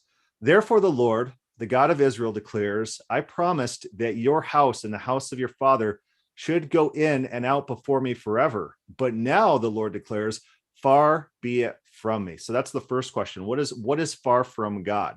What is he rejecting? For those who honor me, I will honor, and those who despise me shall be lightly esteemed. And so there was a condition, and then some circumstances changed, and then God puts that far from him and replaces it with what? Something conditional. So you have a unilateral promise being rejected in favor of a conditional promise based on unforeseen actions by Eli's sons. Hey, can you give her a kind of example in the real world on how that would operate and happen? Yeah, even though that is the real world, but in our view. Yeah, I'll say to my kids, hey, I'm going to take you all to Chick-fil-A for these peach sundaes. Those are pretty good, those ice cream sundaes. And then they start whining and fighting. I said, you know what? I said I was going to do this, but now I'm not going to do that because guess what? I'm only going to be bringing good kids who are not whiny, who are not fighting. Those are the kids I'm going to bring out for ice cream. I had every intention. I thought I was going to bring them out for that ice cream, but then circumstances changed. And that's what we see going on here. All I would have to say is the same thing I would say to other texts. And I think this puts GCon in a quandary. It obviously doesn't put you in a quandary because you are willing to be firm in your stance and just say God doesn't know the present. You're willing to take these verses at face value. But GCon, at least earlier, he's not. He's not willing to say that God doesn't know the present, but you are. So you can take that at face value. Whereas I would say, I think you missed what I said, because I said that if God doesn't know with all certainty, then clearly that's dealing with the present too. What I said is, so you're fine with saying God doesn't know the present, right? Because aspects of the present. Yeah, aspects. Yeah. So it's that means he doesn't know the present. Well, hold on. Well, so if you notice that the title of this is how God knows things. I know. And so when we go to we're giving you methodology on how God knows things. I know, but And so when you go to Genesis there's 18, things I've showed you that, listen, before Chris came in here, if you go back and listen earlier, I showed you that if God is testing a person, that's because presently he could not possibly know if he's testing them. Because if you look at the test, he says, I'm testing them to know if they will keep my commandments. Well, but at that present moment, he wouldn't know until the test is done. So I don't know why that's hard to understand. Why you try to say that I don't believe that way when I just told you that and took you to Deuteronomy 8:2 to show you. I didn't know because earlier I thought I heard you say that God does know there are some things that are determined. So So I, as I told you before, I believe that there are the things that God does know is the things that God is going to do. Like, for instance, if God says that the Isaiah 46 and what you call, but that can even change too. If I say that I'm going to, so is Jesus coming back? So you just go, I mean, you could cut me off, but the scripture says that Jesus is coming back. Well, how do we know? He's not a slave to his word. He can change his mind. Because God said he's coming back, and God has But a. what As I, God said, hold God on, I just got, said but sis, here. hold, stop. If you hold and let me finish, you just moving real fast. Listen, All right. we have a plethora of scriptures to where God has been faithful to his word, right? That's what he wants us to look at, the scriptures. And if you look at the scriptures, even in men's unfaithfulness, God has been faithful. So God said that Christ is coming back. That's what he says. He says he's going to turn this world back to where it was before. We know, and we can all look and say, God is going to complete his word, because we all have to look at the Bible. And guess what he said in Romans chapter 8?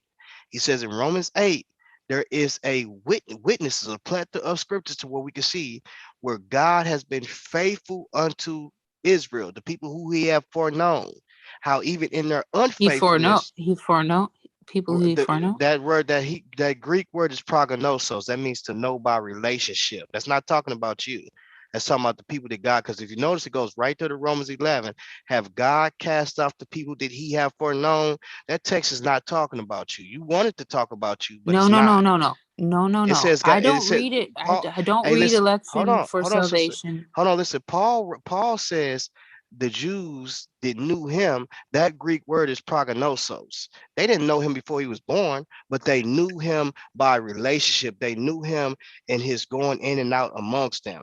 That Greek word prognosos is a word that God knew his elect that he have chosen. But even in his elect, he's saying that a lot of them was blinded and cut off, and a lot of them died actually.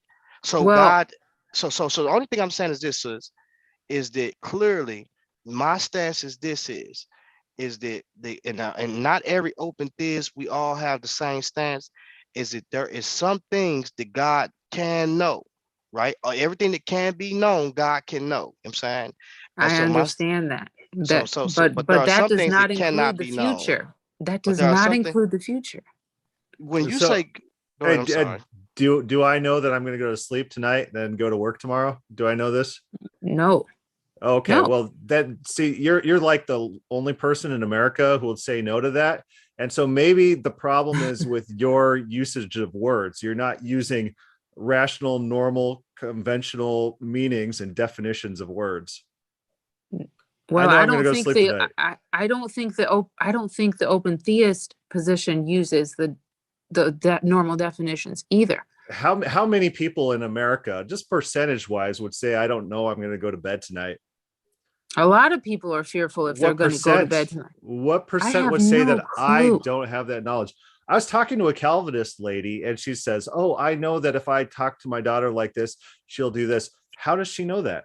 According to your standard of knowledge, she can't have that knowledge. The No, problem is, like yeah, no. okay, No. how about Abraham? Abraham said he knew what the people in Egypt were going to do if he showed up there with his wife. And he knew better than God, right? He even No, did he know it? Yes or no? When the Bible says that Abraham knew that, did he actually know that? well, the Bible makes it clear that he was fearful and worried about it. So that's why he told her to lie and say that it was his We're sister talking or what. about the definition of the word know. Did Yeah, Abraham know it? but we're talking. So this is my thing, which you're perfectly comfortable with. You're fine with comparing God's knowing and equating it with Abraham's knowing or Moses's knowing, your knowing or my knowing. So yeah, I'm not my immediate fine. point is the only one of us is using the common understood definition of what knowledge is. You want a I don't special think so. philosophical definition of knowledge that we don't find in the real world, that you only find in these philosophical contexts. And then I you're don't going to, think so. yeah, you're going to use word thinking to try to criticize us. No, No, we because we're believe talking God knows about the future. no. You believe God knows the future. Yeah. You believe God knows. So you do believe God knows the possibilities. No, I believe God knows the future, like he's going to come back in an apocalyptic event and judge the wicked, kill the wicked, and bless the righteous. So that's Well, a part of the future. so you don't. Okay, okay. So just to clarify, so you don't believe that God sees any endless number of possibilities. You No, I don't don't think take. so. Okay, okay. So you use God's knowing the same way that a human when I say I know I'm going to go to bed or whatever, that's the same you're saying that's how God knows. He like assumes with no, good guessing. no one calls it guessing. No one calls it assumptions. I'm Everyone not says trying to it's be, no. I know I'm going to yeah. work tomorrow. No, yeah, no, but not everybody lives in a great area. I mean, there are people who, I know people who are Well, fearful. I'm not talking about those people. I'm talking about me. Okay, but there are plenty of people in this world who don't know if they'll wake up tomorrow. You know what I mean? I So know we if I don't, walk upstairs right now and offer my kids candy, they'll say yes. that's fine. I mean, I know people I know people who are worried for their own lives. So to say that I know I'm going to go to bed, like everyone just knows they're going to walk down the street and be fine. I No, they wasn't don't. talking about them. Well, they do know that they're not going to fall through on some hallucination, that the road's just not mirage, right? They do know some aspects of reality. They do know some aspects of the future, else they couldn't function. If we didn't know the future, we couldn't function. We didn't know the future. We couldn't function. I Right. still don't know. I feel like what's happening is, what often happens is open theists will say, like, you guys are using philosophy, but this sounds like philosophy to me. Yeah. So What you're doing. what you want to do is introduce this word knowledge. You want to define it in a super technical way that we don't encounter in our real lives. You want to actually define it like a philosopher, like direct access to propositional truth values of propositions that are in existence, something like that. But that's not how we use the word. And so when you accuse open theists of claiming God doesn't know the future, what that is, it's called the non-central fallacy, and it's a bad debate tactic in order to slander people what they actually believe. When you categorize God as, oh, then you think God's just guessing. No one talks like that. No one says I'm just guessing about going to work tomorrow, or guessing about going to sleep tonight, or guessing about my kids wanting candy if I went and asked them. People don't talk like that. Only when you're trying to slander someone and put words in their mouth. Well, here, listen. I was not trying to set you off, but I was just speaking freely. So what I'm understanding is you're comparing, the position you take is literally that God knows in the same way or very similar way, but you would say, I'm not trying to be disrespectful. You would say, obviously he's better at it. I mean, because he's God, Yeah. but he knows in the way that humans know. But just with being very simple, I could just say, but we're talking about the one who holds up the entire universe here. And if we're talking about the idea that humans could actually hide something from God or anything like that, any number of things could go awry. I mean, we've already had an atom bomb. What if there's some human somewhere hiding something from God, and now someone blows up half the earth or something ridiculous? Then God can make new children of Abraham from the rocks. So you're fine with saying that God would not know that something like that could happen. And I also think you have to admit that God is not, as like you've said, he's not a slave to his word. Heck, Jesus might not come back. Why would he have to come back? He wouldn't. So again, in Isaiah, which we already talked about, they had a trial of the false gods, and they're giving practical reasons why Israel should worship Yahweh rather than these other deities. And all the arguments, it didn't hinge on this weird, like, oh, he's a slave to whatever word, and so he has this type of knowledge that includes all past and present. They didn't talk like that. It's solely an appeal to God's character and his faithfulness and his ability to accomplish.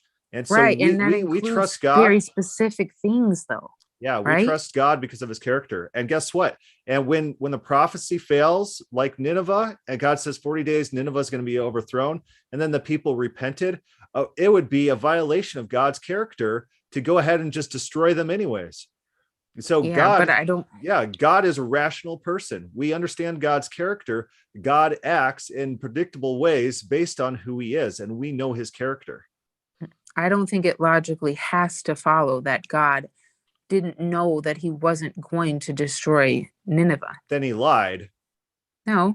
Yeah, he said 40 days and Nineveh is going to be overthrown. Did it happen? Well, you would say that he lied also, because he says right here that, well, what you just read in 1 Samuel, therefore this is the declaration of the Lord, the God of Israel. Although I said your family and your ancestral house would walk before me forever, the Lord God says no longer. So you would say the same exact thing. No, a lie is a statement with intent to deceive. God saw changing circumstances, and he reserves the right to adjust accordingly. And God is a God of justice. And so in Jeremiah 18, when he's explaining how his character functions, he says, if there's a wicked city that I want to destroy, I say I'm going to destroy it, and then it repents, I'm not going to destroy it anymore. Even my word is going to fail because of righteousness. Righteousness is more important. People are more important than being faithful to whatever abstract rules that you're setting down. He says, if there's a good nation who I'm thinking of blessing and they become wicked, I'm not going to do what I thought to do. It uses both those words. God won't do what he said he's going to do, and he won't do what he thought he's going to do because of changing circumstances, because God is a God of relationships. God is a God of justice. God is a God who uses common sense when dealing with people. It's not these crazy things that you're talking about, like, oh, I'll just never send Jesus back and I won't save the world and whatever, those people. It's not like that. All his things, we could see what he does and why he does it, and it makes logical sense. And when God's word fails, 40 days in Nineveh is going to be overthrown, we celebrate. Prophecy is meant to be subverted. Prophecy is meant to be subverted. Yeah, God says, I'm going to destroy this people. And he doesn't want to destroy these people. He wants them to repent and turn to him. Prophecy, overwhelmingly throughout the Bible, is God's current intentions based on current conditions. And if those conditions change, then the prophecies change. I'm okay with understanding that certain, how we look at the definition of prophecy in different contexts. But I think we just have to be careful when we say that, like, certain things aren't, well, at least certain things aren't certainly known, that will certainly happen. And I don't think that the open position could certainly say that anything would happen, that Jesus would return. I don't think you could say with certainty Jesus will return. I don't think you could say that. Well, was Nineveh overthrown in 40 days? No. Okay, so his word failed. So what certainty do you have? What do you mean? Well, you just said that Well, open I theists don't don't have any take certainty. Why do you have any certainty in anything God says? Because I don't take the position that God wasn't acting and didn't already know what he was going to do. I don't Right. take that position. And so if that's your standard, then that could apply to anything. God coming back, God returning, could be the same thing that is happening with Nineveh, where God's word is explicitly goes out, time delineated, and then fails, and then you come up with ex post facto justifications of why your views still works. You could do that with anything. There's no reason to have faith in anything God says in your view. I don't understand why not, but because God said 40 days and Nineveh is going to be overthrown, and it did not happen. so I guess if we read it, so what you're saying is neither of us could be assured that any prophecy would happen? No, because open theists are rational human beings, and we understand how relationships work. And I don't trust my wife because she's a static idol that can't change. I trust my wife because of her known characteristics. Her character is why we put trust in other people. And God, I don't think we can trust character. any human being. I mean, I don't want to talk about anyone's person, but I don't think we can trust any person, really. Yeah, so maybe that's our core issue. You feel like you can't trust any human being, and so you don't trust God. No, I do. No, you don't. You want God to be a very specific way with fixed future events, fixed propositions, unable to change, because if not, then you can't trust God. Open theists trust God based on who he is and his known character. But his known character is someone, I mean, who doesn't know, though. Right. We trust him based on his ability to accomplish, just like Isaiah argues. We know who he is, what he's done in the past, and what he can do. And that's why we have faith in God. We don't have faith in God because he's a stone idol that can't change and has this weird propositional knowledge of all past, present, and future. And somehow that gives us some sort of assurance, even though there's prophecies in the Bible that fail and we can't really explain them. We're not like that. We understand God's character. God has reasons for the things he does. We can look at those reasons and say, this is a reasonable guy. We know him and we trust him and we love him. I don't know. I don't see why we have to take the view that God doesn't know everything. I mean, I just don't see how it logically. You don't follows. have to, but if you don't take that view, then you're rejecting the Bible is the problem. Yeah, I don't think so, because Jeremiah 18, where he doesn't do what he thought he was going to do. What does thought to do mean? I have no clue. I'm not looking at it. Okay, Jeremiah 18, he says, we'll go to the King James, which translates both words accurately and differently.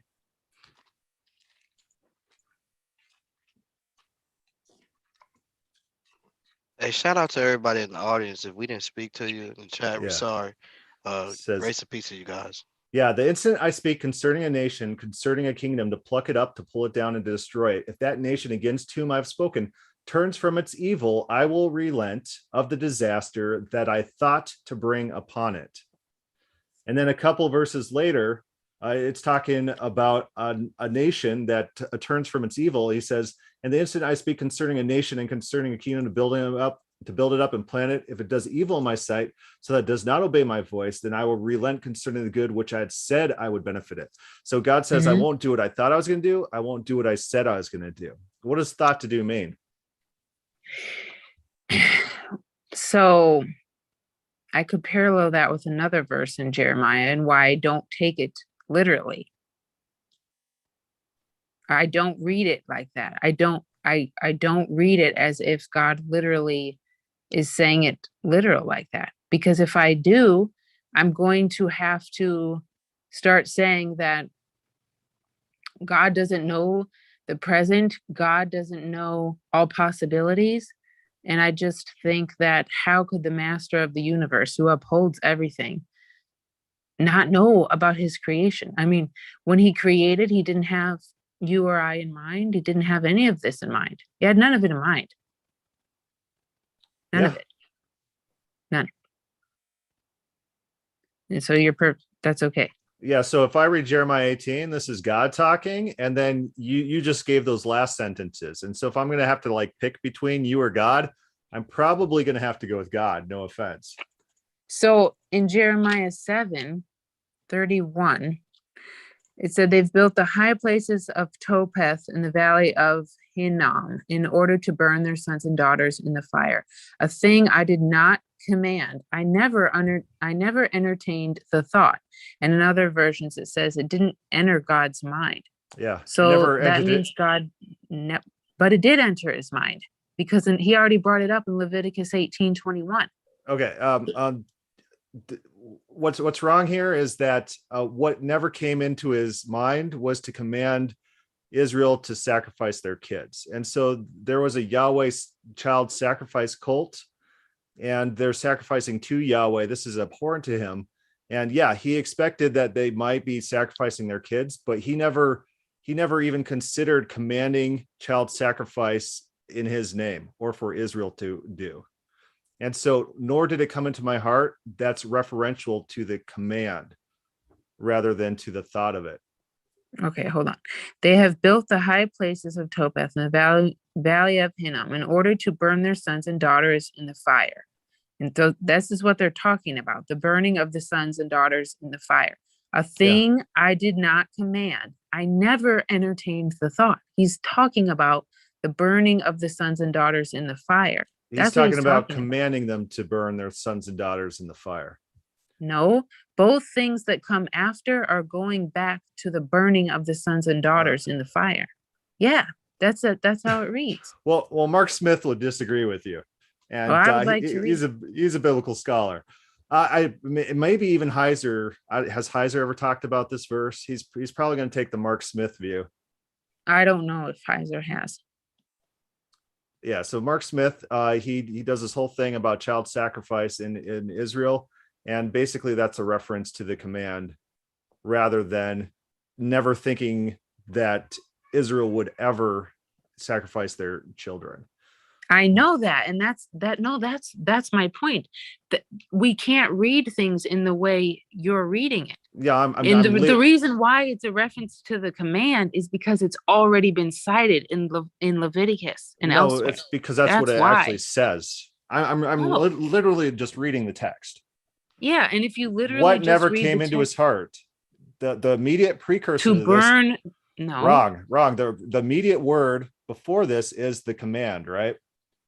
No, Yes. But that's when you read it, that's not what it's referring to. Just read it as in a flow of a sentence. Yeah, which I did not command, nor did it come into my heart to command it.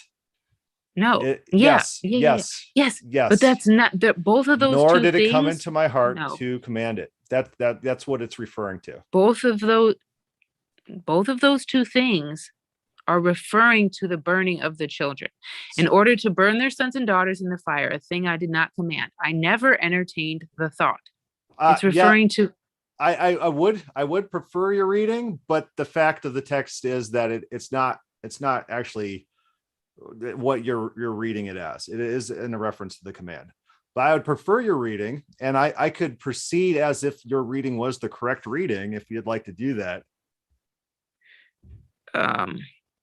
Well, I would actually like to know the truth of the matter.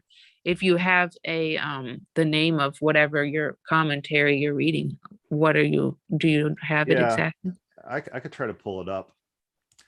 But just even in English, it's hard to understand what prepositional phrases, what they modify, and what independent clauses, what are they linked to. And so we can't make hard and fast. We can't be hard and fast with the rules of grammar and claim this is the one reading of this text. And so that's just a language mistake. Okay, so you're saying it doesn't have to, so you're saying doesn't have to be your way or my way. We don't know. It contextually, the Israel burning their kids in a Yahweh sacrifice cult would point to it being about the command. The reason why I disagree is because I think contextually in the whole Bible, the reason why it has to do with the command is because he already said not to do it elsewhere, not because of the specific grammar here. That's why I think the specific grammar here is literal, but we know we can't read it literally because in the context of the whole Bible, he's already said not to do that. That's what I'm saying. Yeah, I'm saying, though, it never entered his mind to command people to kill their children. Yeah, that's the literal reading, but it did enter his mind. Though, because if that's the case, then the God then he didn't decree or didn't determine these. Yeah, it's a problem for Calvinists. No, because he already did, though. He already did tell them about it in Leviticus. That's my point. He already did tell them before. So it did enter his mind. This is what I'm saying with the literal reading of texts.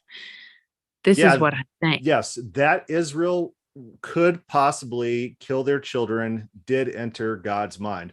But God commanding them to sacrifice their children never did enter his mind. But this is where you and I feel like you just said the grammar doesn't have to go that way. Listen, so if my kids are like destroying my house and I walk in, I said, I never thought you guys are, let's see.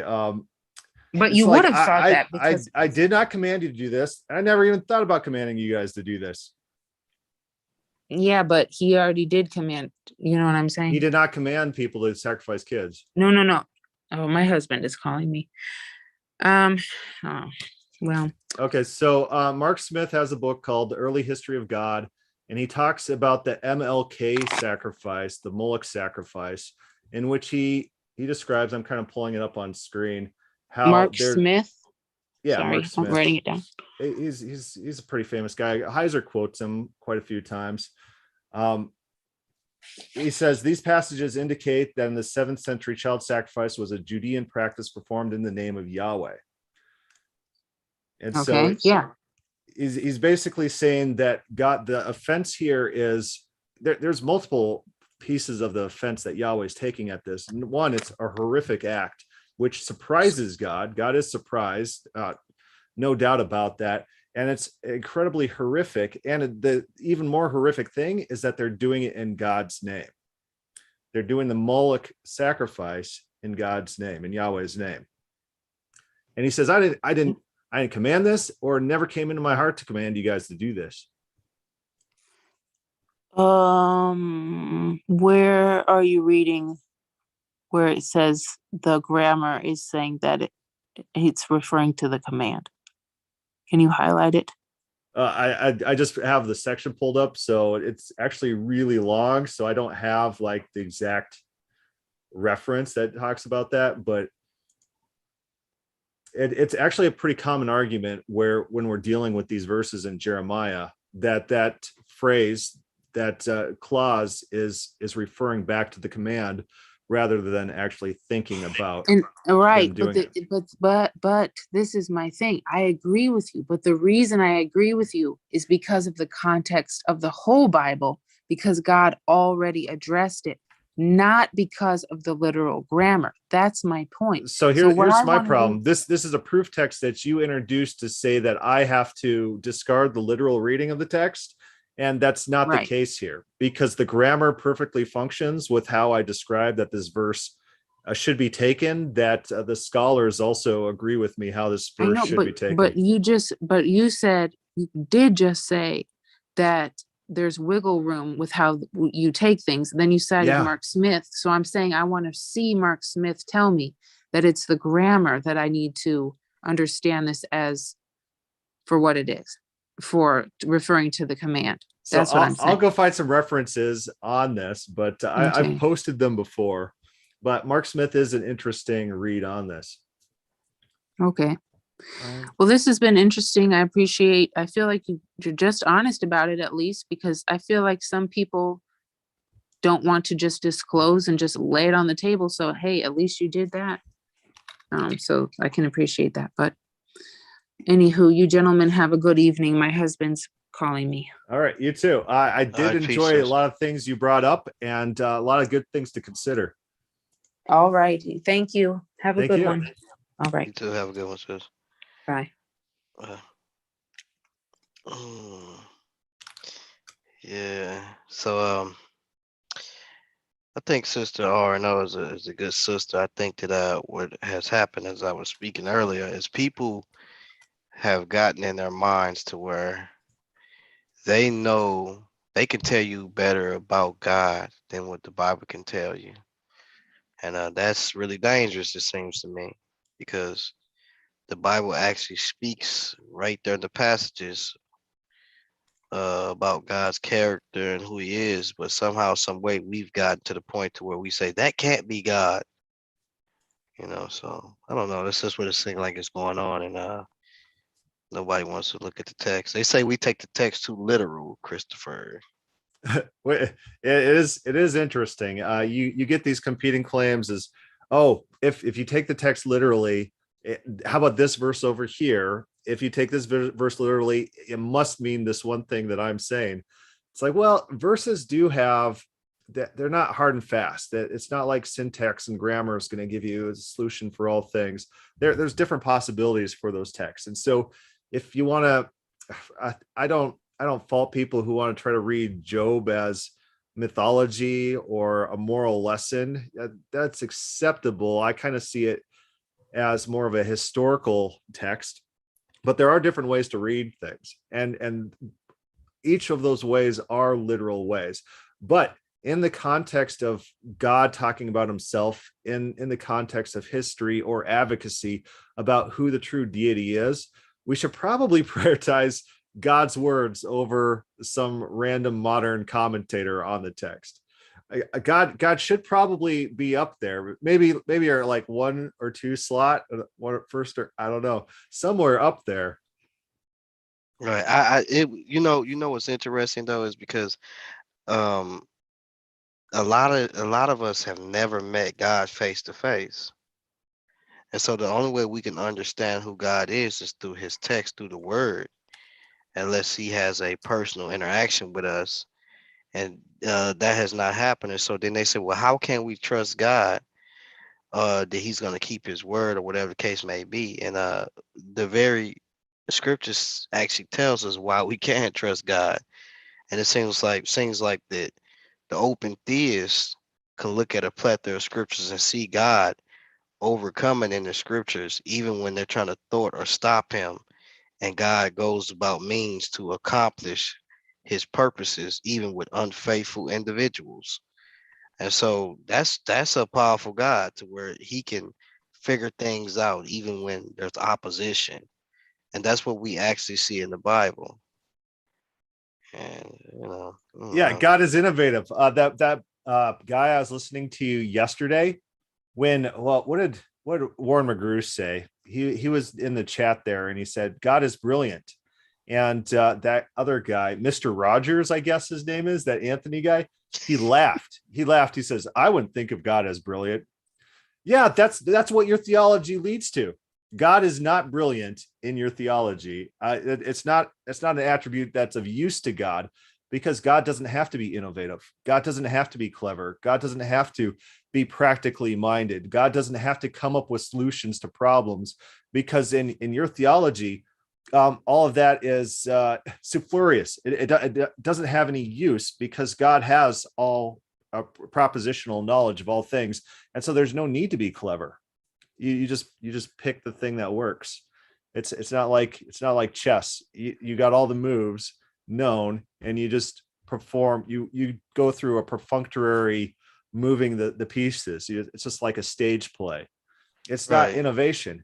It's not relationship. And I would suggest I need to actually do a review of the book Wild at Heart, that talks about God's nature and his love relationship, and God as a risk taker, and God as relational, like a father to his sons. And that is what we're losing by creating this deity that's stuck in fate, that can't change and can't react and can't interact.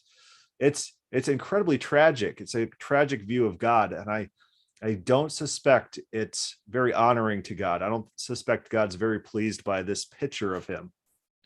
Right. And it seemed like all together that they actually have made God out of an idol. And that's kind of what I told because God says that the idols, they don't handle, they don't smell, they don't see, what I'm saying, they don't do these things. And it seems like that the people in westernized Christianity today have made God into a stone, an idol, to where he's not a person. Because when I had asked sister R&O earlier, does God get jealous? She basically denied that God get jealous. And then what she tried to do is she tried to say, well, this and that and this and that, but she never openly really answered that question. But you could tell that she was in denial of that. And I told her, I said, this is why a lot of Christians is actually leaving the church. Because it's like, instead of just coming and just answering the question and really saying this is what's going on, you basically deny that God gets angry. She denied that God gets angry. That so she says she's a Molinist, and she's leaving, she deals with Molinism, but she's leaving Molinism, and because she's not so sure of that, and it seems to me like she got a little soft Calvinism in her. You know what I'm saying? Just a little bit, a tad bit, but either way it go, God has no emotions, no feelings, no compassion. You know, they'll say, well, God loves you. Their favorite verse is John 3:16. I don't think they actually believe in John 3:16, that God actually loves us. Yeah, And remember when she's talking about, oh, so his knowledge is like your knowledge? They do that with love as well. So C.S. Lewis has a famous thing that God cannot love because God is love. And so they try to make this qualitative distinction between our type of love and God's love. God's love is just like this abstract concept that we don't have familiarity with. It's not the love that we know.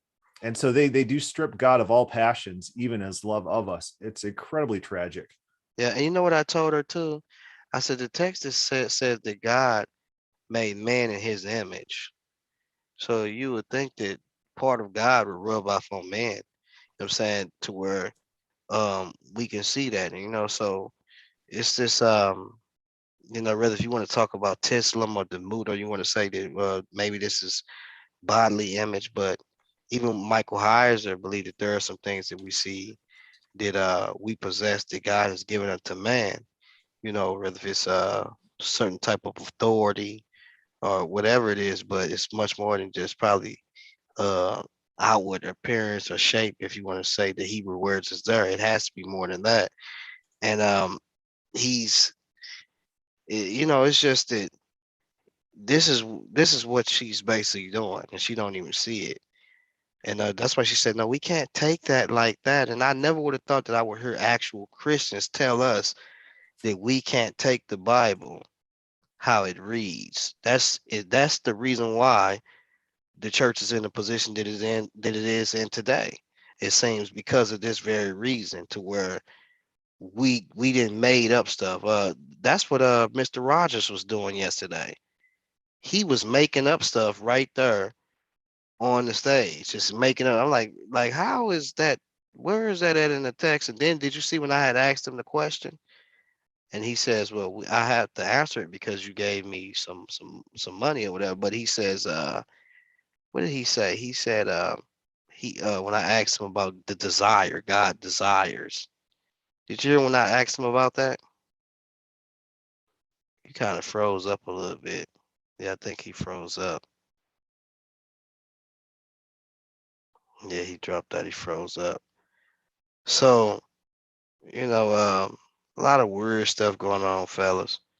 I think that it's been a good time here. Um, you know, uh, it's a lot of things that needs to be examined. Some things need to be looked at. Um, as I stated before, it's getting bad out here when Christians don't want to answer questions, don't want to look at the scriptures and examine the scriptures, and saying we can't take certain things literal. It is God is this is how God is expressing himself. So then they want to use all the time anthropomorphism. But even in that, when we looked at that Isaiah 5, when I talked to Mike earlier, oh, that's more poetic if anything. But then we see that God is basically telling them and reversing and saying, this people is you. Israel, I expected you to do this. I expected you to judge correctly. I expected you to do certain things, and you did not do it. So then all of that poetic stuff, that goes out the door, because now God says, judge between me and you, Israel. So now where he uses something that was a truth or something that was poetic to explain the actual current situation or present situation. So this got to stop. I'm saying this has to stop. You know, um, then they get mad and say, well, we tripping, or well, we're not saying, we're saying stuff that the early church ain't saying. Well, maybe the early church got it wrong. Or maybe they was saying it and you guys didn't understand it. Maybe they didn't want nobody trying to hang them up on a stake. I'm saying so. Um, I think Chris made some excellent points tonight. Some very good points. Even with that John 1, that John 12, I don't hold. Man, Chris probably different in that position. I don't think that it's talking about the glory that was seen was pertaining to him seeing Christ in Isaiah 6. That's not what that's talking about. It's talking about the glory that we see that he would be revealed in him through his death, his burial, and his resurrection, through his suffering.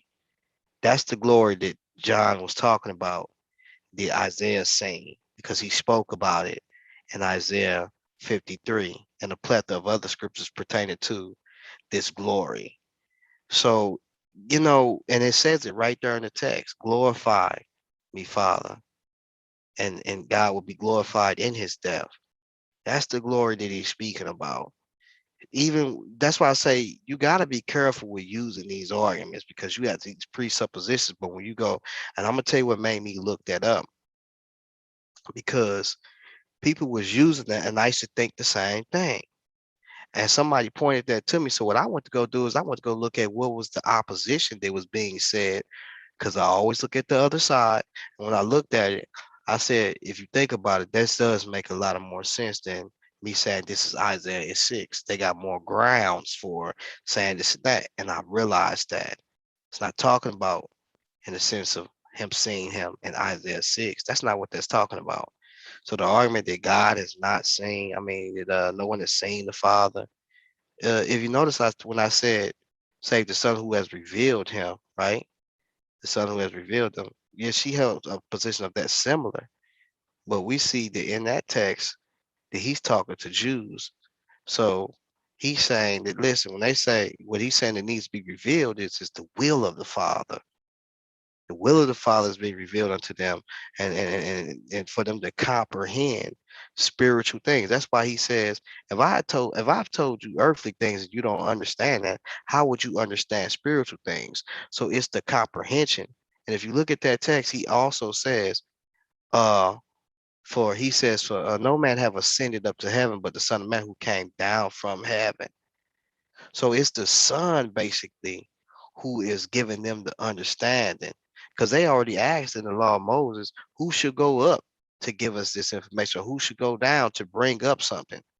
Nah, Christ is the bread that's coming down from heaven, that's giving them the information that they need to be closer unto God, or to declare God, or to reveal God. When he revealed God unto them, unto the disciples, he didn't show the Father's face. He revealed unto them the will of the Father, because Peter had already said it. Whom do men say that I am? Right, and he says, "Thou art the Son of God." Right, the Christ, the Son of the living God. He says, "Flesh and blood has not revealed this unto me, but unto you, but my Father which is in heaven." So we definitely got to do a little bit better with what we're doing. Man, this is not the gospel. What we're talking about. This is not no salvational thing, but we're being looked at and hated on and saying that this is salvational from Sister Cherry. A lot of them people from a panel built for speed, just lying, don't know anything. All of them are talking recklessly, and don't know nothing. Never examine the scriptures, can't answer any question. What we heard from Sister RNO tonight is shocking.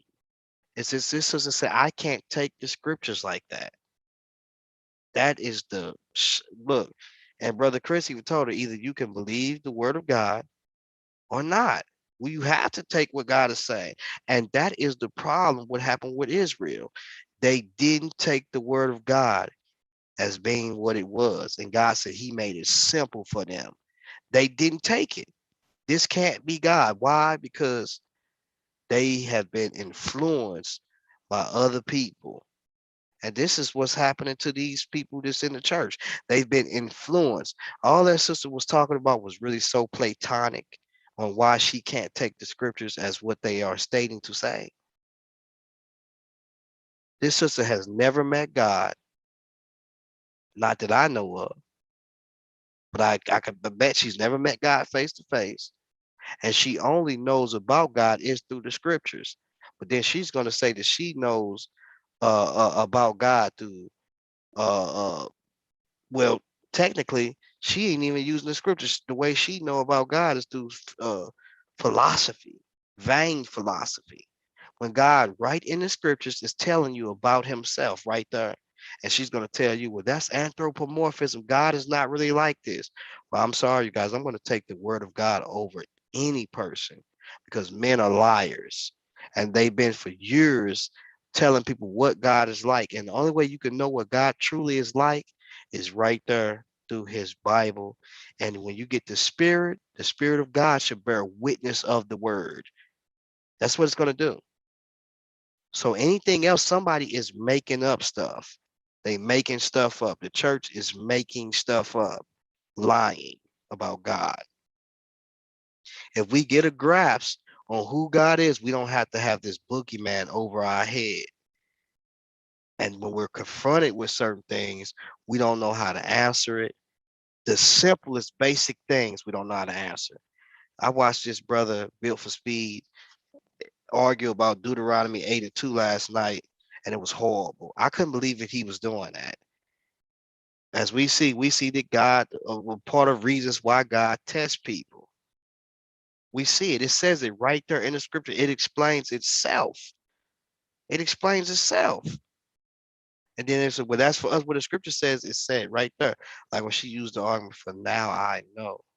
Where everybody say, well, that was Christ that said that. Okay, well, if that's Christ, is Christ doing something that is apart from God's will? Who told Christ to go test Abraham? Who did that? Is Christ doing something that God has not decreed? Does he operate outside of God's will? Because Christ, last I checked, already said that he came to do the will of the Father. And we know that Christ had his own will because he stated it.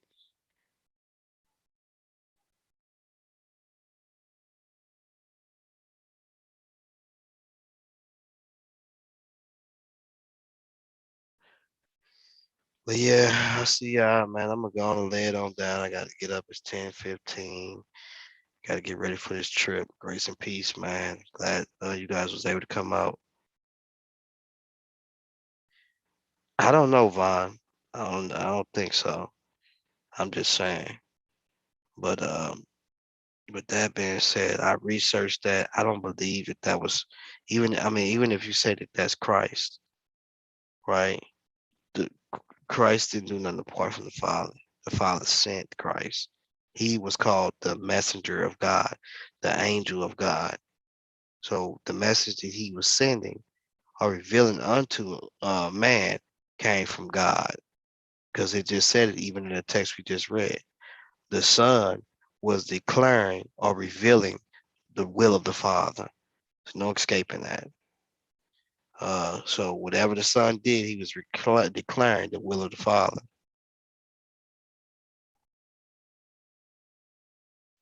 And Christ didn't commit no adultery. But with that being said, shalom. Grace and peace of Red Watcher 215. Love you, bro. Love you guys, man. I'm finna get out of here. Peace.